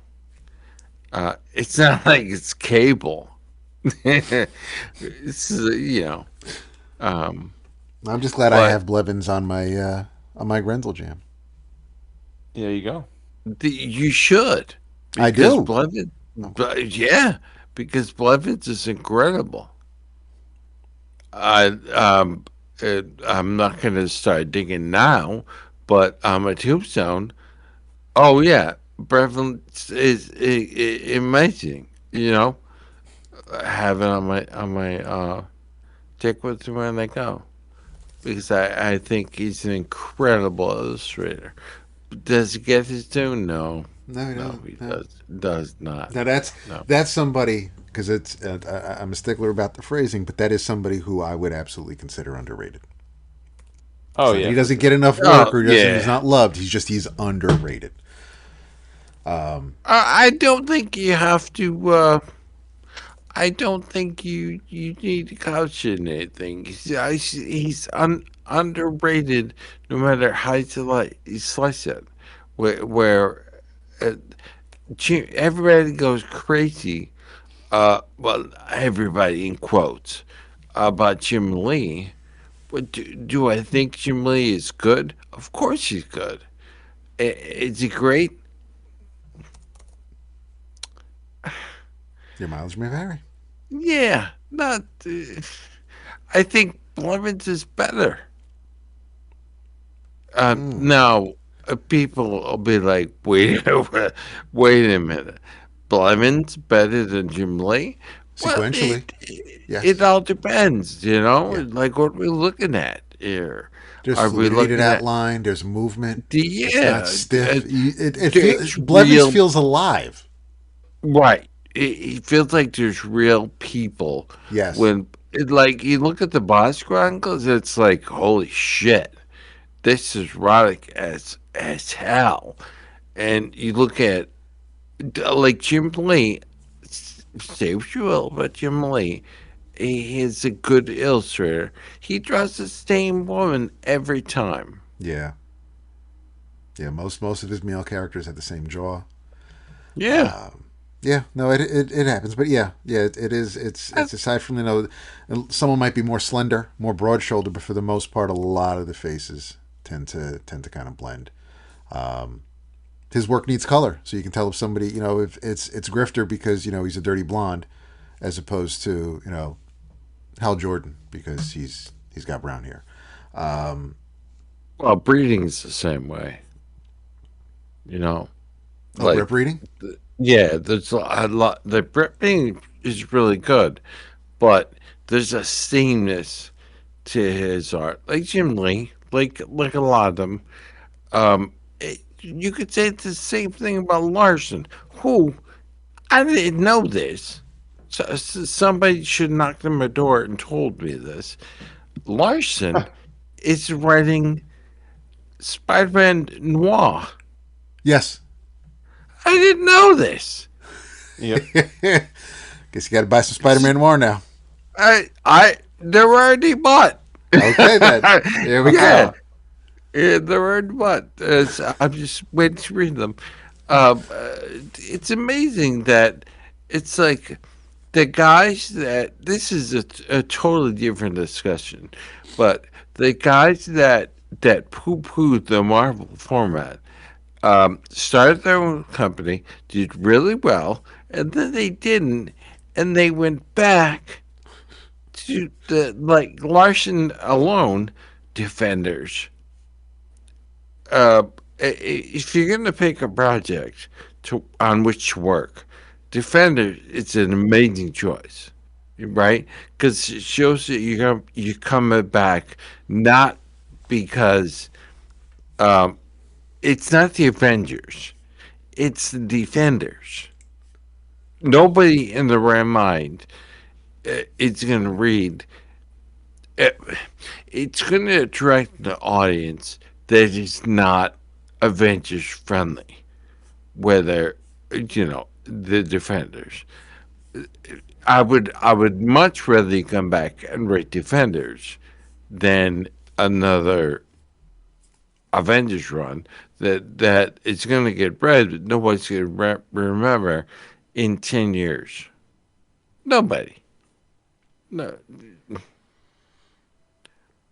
not saying much about Jason Aaron, but his Avengers run sucks. Oh, for sure. For Yeah, sure. yeah. No argument there. But that's besides the point. Epic Illustrated and Epic Comics was amazing Yep. for a lot of years until it wasn't. Yeah. Yep. And Yeah, it was nice I, to do some diving back into the history books for this one. I 100%. reread uh, uh, Time Spirits and Boss Chronicles and Sisterhood of Steel, and I had such a good time. That's why I wanted to pat you on the back, where to the point where I wouldn't have reread them. So now, Right. had you not commissioned us to do this, Uh huh. where I thank you. My pleasure, sir. The holy You, crap! you As of last year, and it's still going on. There are 34 books in the Wild Card series. yeah, there's a Holy lot. shit! I had no idea what's still going on. I read the first six or Yeah. seven. Yeah. Again, uh, there's a time when you see the door swing open and you run for it. You know, Mm-hmm. Hmm. and I saw the door where somebody was buying it still because they continued to publish it. The Yeah. Kubert's tour when the Heavy Hitters line were that reprint or was he doing new stuff? I think some of it was reprinted. I think at least 50% was reprinted. Again, I don't remember. I know it wasn't all original. So I don't know. Hmm. I don't know. Did I buy it? Yep. Of course. Yep. Yep. Yep. I bought it. Yeah. Because we're dumb. Well, We are. We are dumb. I mean, We are. We are. It, the completeness in us has to have these books. that's for Yeah. sure. Do we really need them? No. Mm. It's not about need, Um, it's about want and it, can have.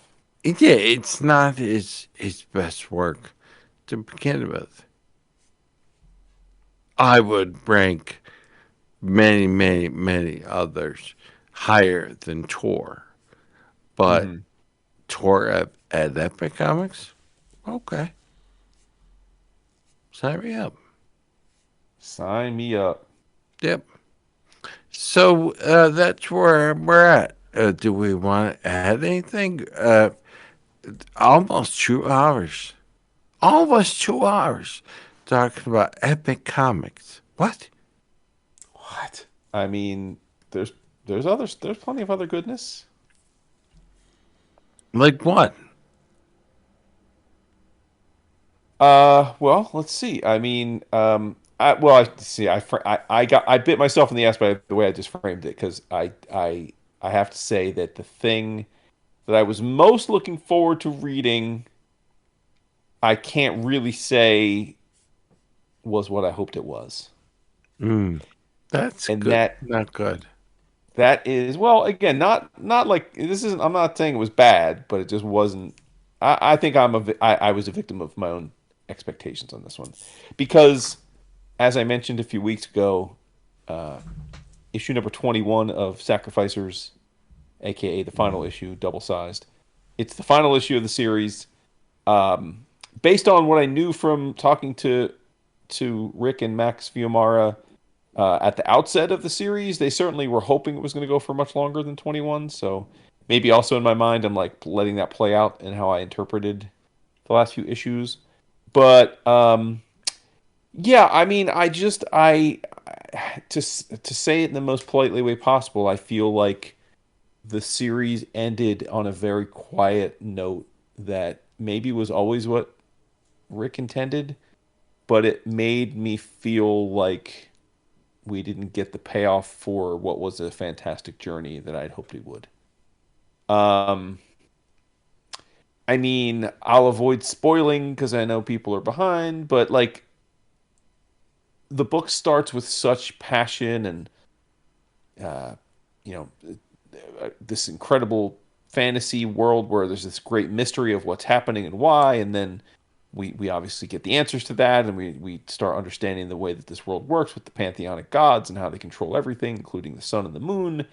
And then we have this great hero arc of our our young survivor of the initial trauma getting becoming grown up and becoming the hero that vanquishes the status quo because like a true revolutionary because the status quo is basically it's an allegory for our current world where you have these billionaires who basically are unimpeachable and they live like gods, and then obviously most of the world is struggling to make ends meet, and it's an allegory about that, and it's all feeling very current and very poignant, but in this incredible visual tapestry that Fiumara has designed.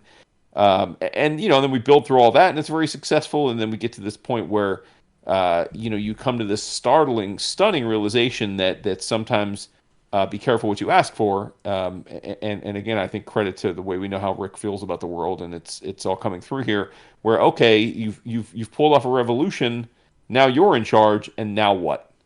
And I remember reading that issue, which was the end of basically 17 and 18, and thinking, holy shit, like this is fucking brilliant. Because like, sure, like, are there things about the world that we wish were different?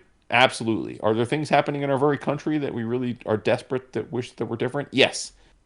But are we really sure that if we got what we wanted, it would be better? No, I'm personally not. Like again, I think there's lots of ways it could be even worse than it is. And Rick was just dealing with that head on in this incredible, world where it's like spoonful of sugar helps the medicine go down. And then the final three issues are I have two issues with it. One, issues 19 and 20 are not drawn by Fiumara. They're drawn by Arroyo. And he's a very talented artist and has worked with Rick on other books. So I have no issue with the art in of itself, but I have severe issues with it being such a visual departure. Arroyo's language of illustration is just worlds different from Fiumara's. And I just in a book that's co-created by Max where he created the world and it's like his book, to have Max not draw two of the last three issues in the final arc feels very weird to me, almost as if like is Max feeling some kind of way about the way the book turned out. Like, and then fortunately Max comes back for the final issue, thank goodness. But and again, maybe this is all in my head, but I own 10, maybe 12 pages from the series, so I feel like I have a pretty good mental imprint on Max's visual approach in this series, particularly. I feel like it felt rushed. It felt like his heart wasn't in it, and I could understand that being the case, right? Like the book didn't turn out the way he had hoped, and they didn't get to tell their full story. Maybe that's all playing into it, but that doesn't change the fact that the experience I get as a reader who's been invested feels like a letdown. And then narratively, That's a I you know, think but that's a good question or a good yeah, statement to make because yeah, you paid the money for each of these special right, issues. right. You were locked into the story, and the creative team drops the ball.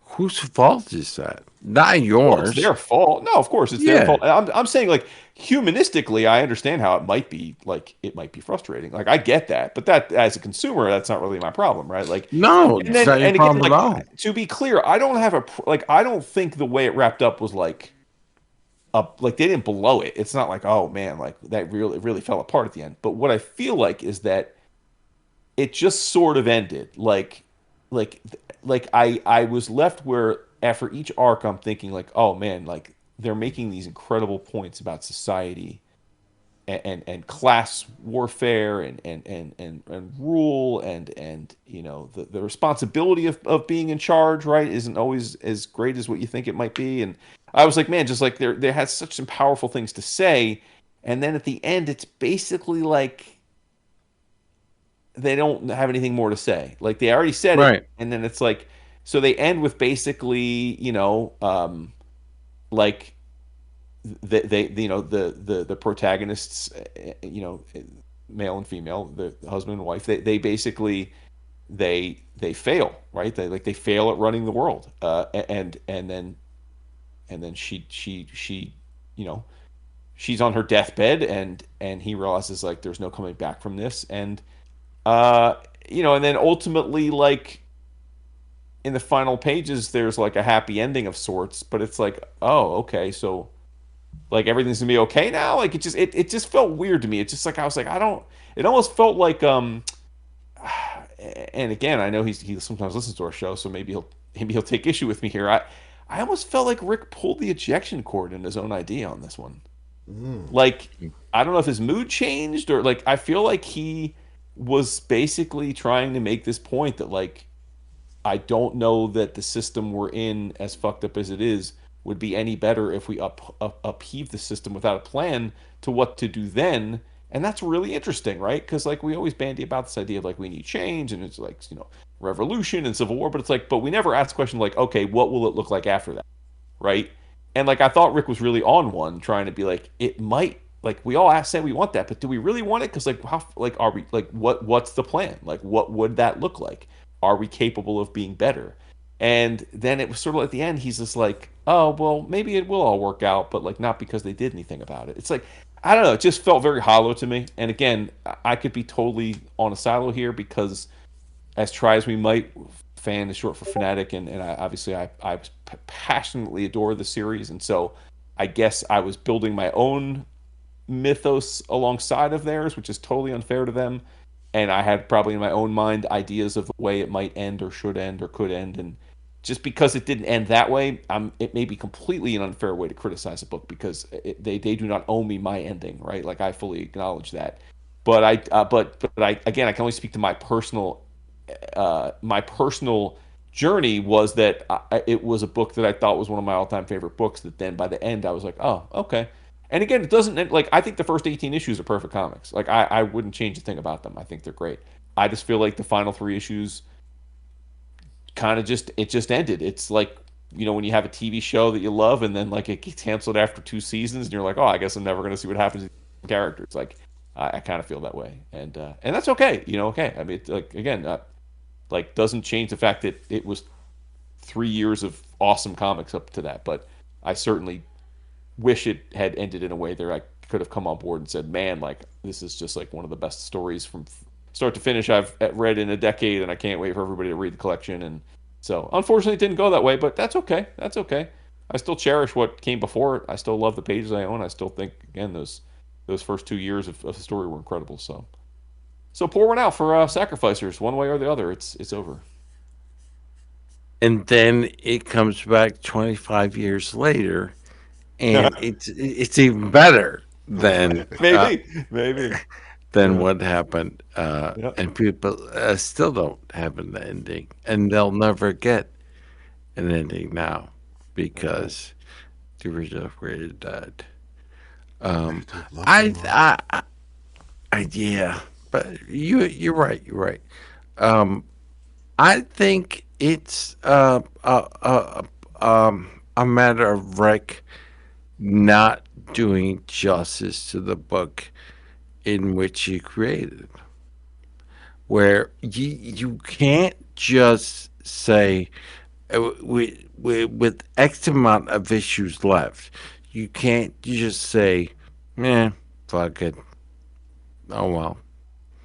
And It again, I it don't know that. For all I know, that's exactly the ending he wanted. I'm purely projecting here, right? right. He could hear this and be like, "What the fuck are you talking about?" Like you just didn't get it. And I'd be like, "Salute, you're right." That's why I want to be careful here. I don't want to sound emphatic about what they did do.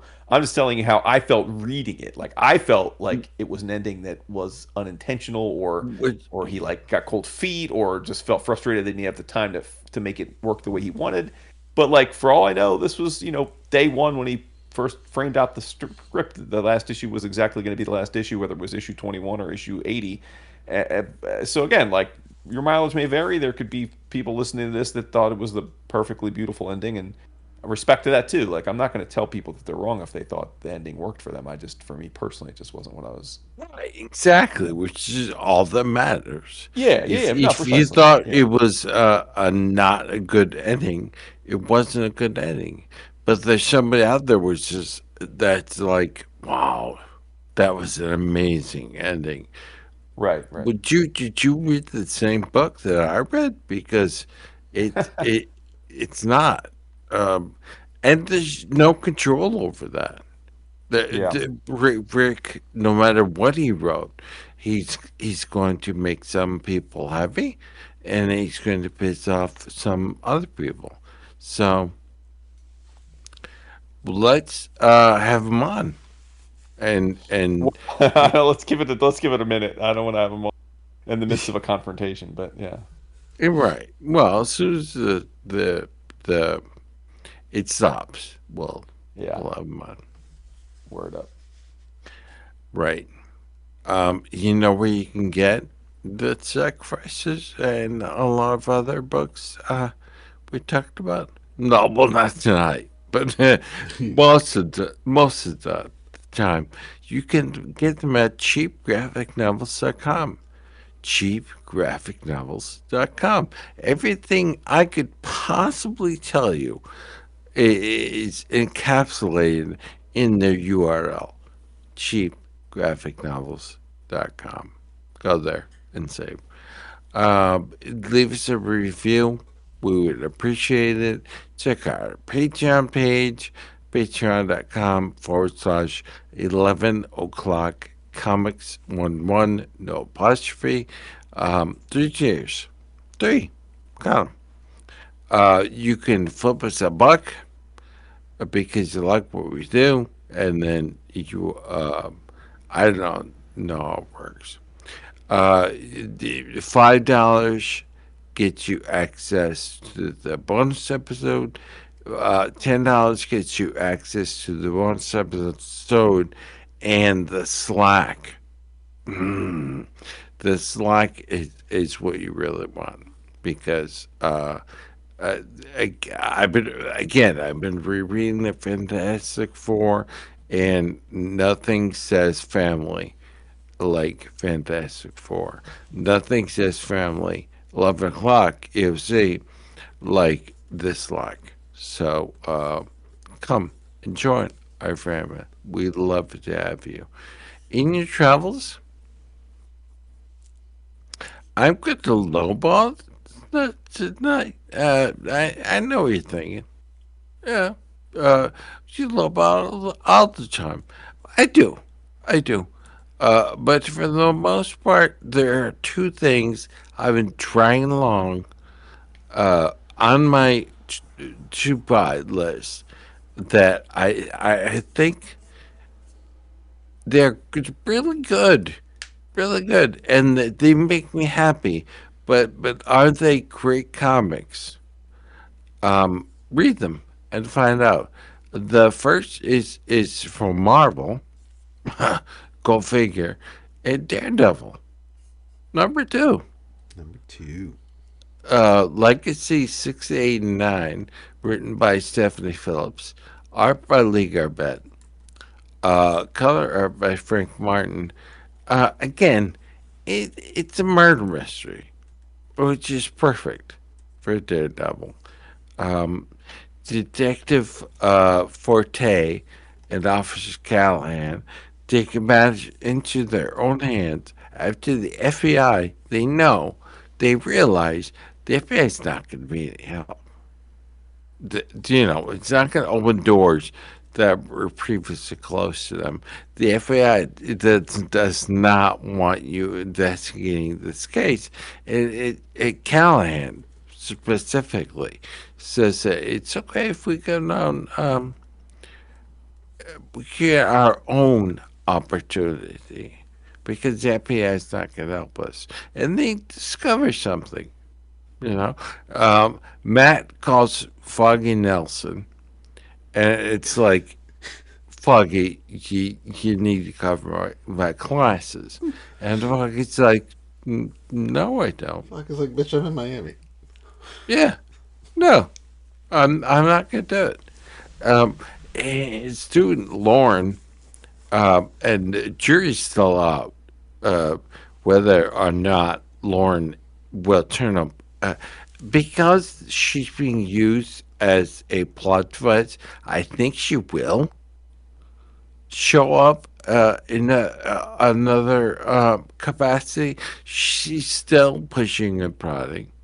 Harlan Vale shows up to sour Forte's stay.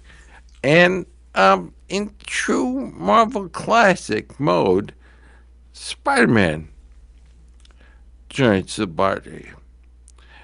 Spider Man is the equivalent of Superman at DC, who shows up late in the second issue and stays for the most part a good chunk of the third. Superman does the same thing. So Spider Man shows up on the last page because Bat's struggling, right? Um, he calls someone who has helped him many times in the past, and when he doesn't get his way, he hangs up on them. Like, that's just plain rude. Yep. But he admits he's wrong, but not to the person in question.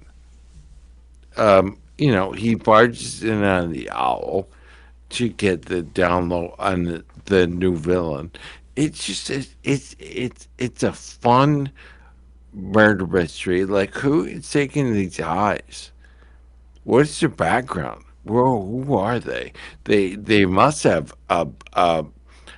experienced some kind of dissection because the the the eyes are removed clinically. Like, they're not ripping the eyes from the sockets. They're taking the eyes with surgical precision. Like, it's just fun comics where I think Daredevil should have a murder mystery. Uh, and it's using Matt Murdock slash Daredevil in a slightly different way than everything that's come before. That in itself is worth the price of admission. So I think you should read Daredevil. This Stephanie Phillips is doing great things with the character, not changing him significantly, but just enough that makes it worth reading. Yeah. Yeah, Daredevil adding another layer. number Yep. Yeah, Daredevil #2. I think it's fun. Good call. Yeah. Yeah, I don't think it. Is it great? Maybe. But we'll see how it ends. But it's certainly fun, and that right now is all I need. I need fun. I have fun comics. I was going to into JSA, but it's a wall of text. It Okay. literally is. There's so many characters running around that I got the second hardcover and I read it and I was just like, is this an Age Travelers or is he? Because Is it a by whole the episode? yeah, by the time I list all the creative team and all of the characters running around, by the time I list everyone, it'll be like 20 minutes. That's too long for the Age Travelers. So it, next episode you'll hear about JSA, which I think is great as well. But for right now, go, run, fast, and get Daredevil #2. Yeah, Because I think it's really good. I co-sign that, and I mean, been a fan of Lee Garbett for forever. So yeah, I think the book looks great as well. Although looking back on it, because of how much actually happens in the two issues, it makes me wish we were back in in the uh, in the olden days when first issues were double sized. Because I think these two Yeah, issues would have been a great first full issue. I agree. I agree. Because then Yeah, you get Spidey in the first issue at the cliffhanger, and then boom, you hit the. But anyway, I agree. Yep. it You right, was but the I agree. okay, all right. The I'm the kidding.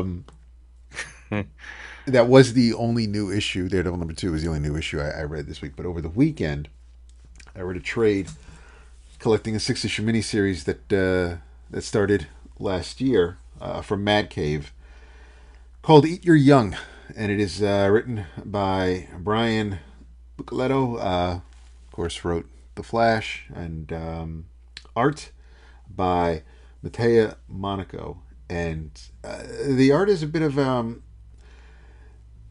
it kind of reminds me of a neat little melding between Jason Pearson and Chris Sprouse. I like the art a lot,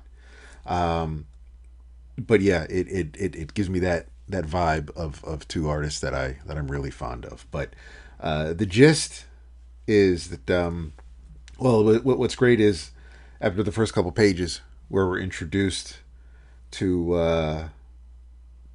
well, they're known as the twins, Cherie and Childers. They're about to take action, and once they do that, we then get basically uh, the um, the the idea behind the concept. It basically Centurions are an immortal race that exist in small clans governed by their alpha. The catch is the Centurions are immortal for as long as their alpha is alive. Every 100 years, the entire clan loses immortality for a 27 and a half day period called the Centurion, and including the alpha.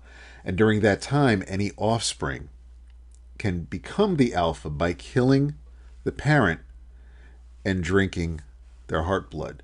Only one may claim the title or the prize, and this newly coronated alpha becomes the immortal and resets the clock for 100 years while their siblings lose their immortality. Um, and this makes the Centurion a zero sum game for the entire clan. And we're introduced to, as the story continues, we're introduced to other members. Edmund Irons is the alpha, and he's tired. He's been doing this for 2,000 years, and he's ready to give the mantle over to one of his children, and he pretty much knows which child he's going to give it to, and he opens up the floor where everybody, all the children who are interested, can make their case and just see where things go. But basically, Elsa is his youngest, and Elsa was shot, and the twins tried to take Elsa off the board right away, knowing that that would draw Dad out, and they would be able to kill Dad, and one of them would be able to be the alpha. But things don't necessarily go their way, and when Edmund finds out that that his youngest is in the hospital, he doesn't exactly keep a cool head. But before he finds that out, there's a dinner where all the offspring are present, and there's a great way where they kind of just introduce all it's almost cinematic the way the players are explained and introduced as we go around the table and meet everybody. And yeah, Edmund's been busy over the years, and there is one who is adamant about becoming the alpha. His name is Kerr. He's German, and it's a fucked up story as to how Edmund brought him to America. So I'm not going to spoil anything for anybody because it's a fairly recent trade. I think it just came out recently, but it's a wild ride, and it's violent. It's there are some really whacked out family members in this book. There are some want nothing to do with it. Some are happy with their lives. They're not out for blood. They don't. They're not looking. They're not gunning to be the alpha. Whatever happens. They've all pretty much lived longer than any normal person would. So many of them have just accepted their fate. That if they're losing their immortality, then so be it. You've had a good life. This is the way the rest of the world lives. So be it. But it's absolutely crazy, and because of how bloodthirsty or entitled some of the family members may be, the family kind of breaks off into different factions, and Kerr is pretty much the ringleader for one of the for the Kerr is since Kerr wants to kill Edmund, the other family members who are on his side team up to take out some of the so the more family members you get rid of, then obviously you're that much closer to the prize. There's going to be less competition. But it's a I really got a kick out of it. I started it, figured let me just give it a shot, see where it goes. I couldn't put it down. I kept chugging along. There are people who get what they deserve, and you're happy about that. There are people who you wish bad things did not happen to, and unfortunately, they do. But everybody, Monica's art, everybody looks unique. There's no, what we were saying before about Jim Lee, that doesn't happen here. You're able to quite easily tell everyone is, even if you didn't know, even if they weren't wearing their name tag, so to speak, or they said anybody's name. Once you kind of know who they are around the dinner table, you pretty much stick with that for the rest of the book. And there's flashbacks as you find out why some of the offspring feel the way they do about dear old Dad, how fucked up some of their lives were, how protected or safe some of their lives were. It's a wild ride. I really, really got a kick out of it. So yeah, I would definitely recommend it. It's not a because of the action, because this all takes place over the course of a handful of days. It's not necessarily a long read. You can kind of get through it with ease. But I definitely think it's something. It's not necessarily a new story. But it's a neat take on it, and I dug it. So yeah, In Your Travels from Mad Cave, Eat Your Young. Nice. Mad Cave. We've been talking about Mad Cave a lot lately. Yes, yes, Yeah. we have. Yeah, I respect. Um, this is a book that I was very much excited to finally get. It's been in the works for many years. It's called The Court Charade, and it's newly out from our friends at Abrams Comic Arts. Reason I was excited for it is because it is illustrated by Mr. Karastrote, who we know from his incomparable graphic novel Beautiful Darkness, which was put on to us many years ago by Gabe Hardman when he came on the show, and then read it and loved it, and it's a book that stuck with me ever since. Um, so yeah, so when I knew that when I saw that Karashote was back, I was like, oh, this is a must buy. I really enjoyed it. It is as different from Beautiful Darkness as is possible. Because this is I believe even the book itself calls itself Feather Light. It is a whimsical, surface level, fun story set in a sort of a regal setting, kind of like a Bridgerton vibe. But basically, the story is about a young woman named Serene. She is a privileged daughter of I believe it's a count, or duke or a count. I think it's a count. And she and her family are used to living in privilege, but life's got no guarantees, and they're in some financial straits. So she has to find a new path. Her parents, given the time period and her upbringing, want her to be a doting wife and marry her off to try and give the family some new money and connections. But she's always been a free spirit and has really no interest in that. So she before they can pawn her off to a husband, she leaves her manch and heads off to be to the king and queen's court, and signs up to be a lady in waiting, basically servant of the queen. And then hijinks ensue from there. It's just it's a lot of fun. She gets in all kinds of shenanigans. She disguises herself as a court jester for a while. She does all kinds of crazy little side quests as she kind of goes about life with a smile on her face. Yeah, it was a blast. Like I said, a totally different vibe. Like just a feel good, happy, light, like read it, enjoy it, smile, and then move on type of a story. But the lore here is and was Karashote's art. One of the distinctive things about the book is that it has no panel borders. There are definitely, like, the book is structured like a traditional comic or graphic novel, in that there are panel layouts, but the panels are borderless, which is a nice visual touch. You don't see that much. So I thought that really made the book feel distinctive and a little more ethereal, which I think was probably by design. And he's a terrific cartoonist, man.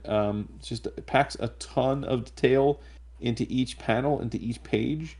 Kind of reminds me, obviously, honestly, of a little bit like Aragon. I mean, he's got a much more straightforward anatomy approach than Aragonés, who goes intentionally cartoony.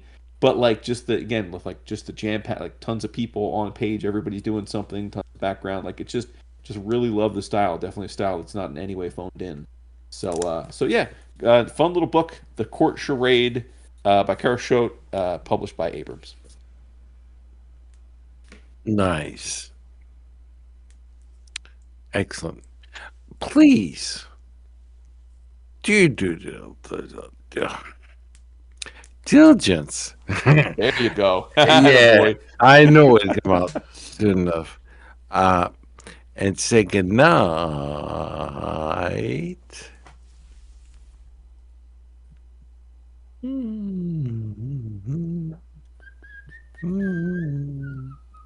That should be awesome. We should do Kickstarter or GoFundMe for Nitro. Oh my god. We should.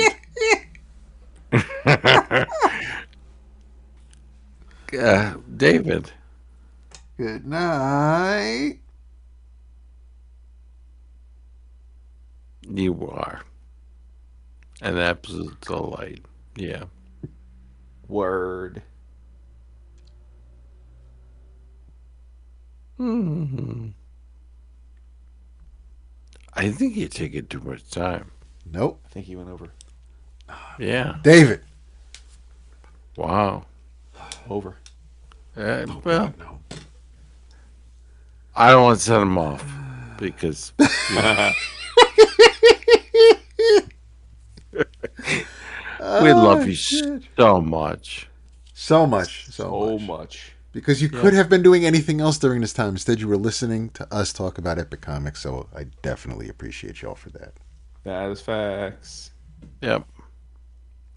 Happy birthday, Beth. Oh, Yes. thank you. I'll pass it Yes. on. And then a handful of days later, it's my wife's birthday. Look Indeed. at that. May's a good month. It's not the My best boy month. That's Jackson. September, but May's My a boy good month. Jackson turns 21 God on the damn. 17th. Yep. Yeah, I got my mom's birthday. I've got, I think my brother-in-law. Yeah, Oh damn, Vince. it's Richard Corbin official was just recommended to me on the Instas. Wow. It's a little late for that, but I know better, can it really better be now. official if he's dead? But Yeah. yeah, it claims its official account honoring the art and legacy of writer and artist Richard Corbin. It is the link to his actual to Corbin Studio, so I guess it is his actual it's his actual memorial account, I guess. But Yeah. how often do they update it? I don't know. I don't know. Um, I'm not gonna name names, but there are some people that are like, yeah, score this Corbin for only for 850. Oh, only for 850. Uh, That sounds like a pretty good deal. and yes, it was, but it's still still 850. 850. Yeah, that's a lot of money. I think A lot of about back issues. the exactly 50 cent, Who loves you, baby? 50 cents a pop. Come on, Oh shit. I mean, no, no, no, no, no. I you would know what? not. I wouldn't do it. Well, I know you wouldn't do it, but that doesn't mean it's not a good deal. It is a good deal. It is. It's a great deal, but it's still $850. It's a Vin, lot of Well, money. considering what some the of the auction pieces go for, that's a I was steal going and to a say half. this week, at the end of this week, in the next few days, we will be getting the gavel on arguably the greatest single comic book art auction in history, and I am eagerly awaiting some of these prices. But yeah, there's something for everyone in this one. There's for Zetas and Millers and Mobiuses and all the EC guys. It's like pretty much any kink that someone has. There's major pieces going off in this heritage auction. So. Wow. And right now, I don't know if it'll end up this way. Right now, the highest priced number, which it'll go much higher, but the top thing in this great auction is actually the cover to Amazing Spider-Man number 41, Rhino's first appearance, which I'm surprised by. Actually, I knew that would go for a lot. I didn't expect it to be the top thing. So, Wow. but Yeah. Now, by top thing, how much you talking? well, it's 185,000 right now, but that's not like that. That's just a placeholder bid. I mean, because we haven't had the live auction start yet. The live auction It's starts well, it starts tomorrow night. So that'll be auction tomorrow night. So I mean, I would assume that goes for at least 750, if not more. I mean, that would be my guess. Jeebus. yeah. There I are guess some we're far glorious enough things in away this from one. Paul Giamatti as the Rhino where it shouldn't ding its value at all. Yeah, yeah. It's a lot of money. That is a lot of money. It, It's it, it is. almost as much as I make in the year.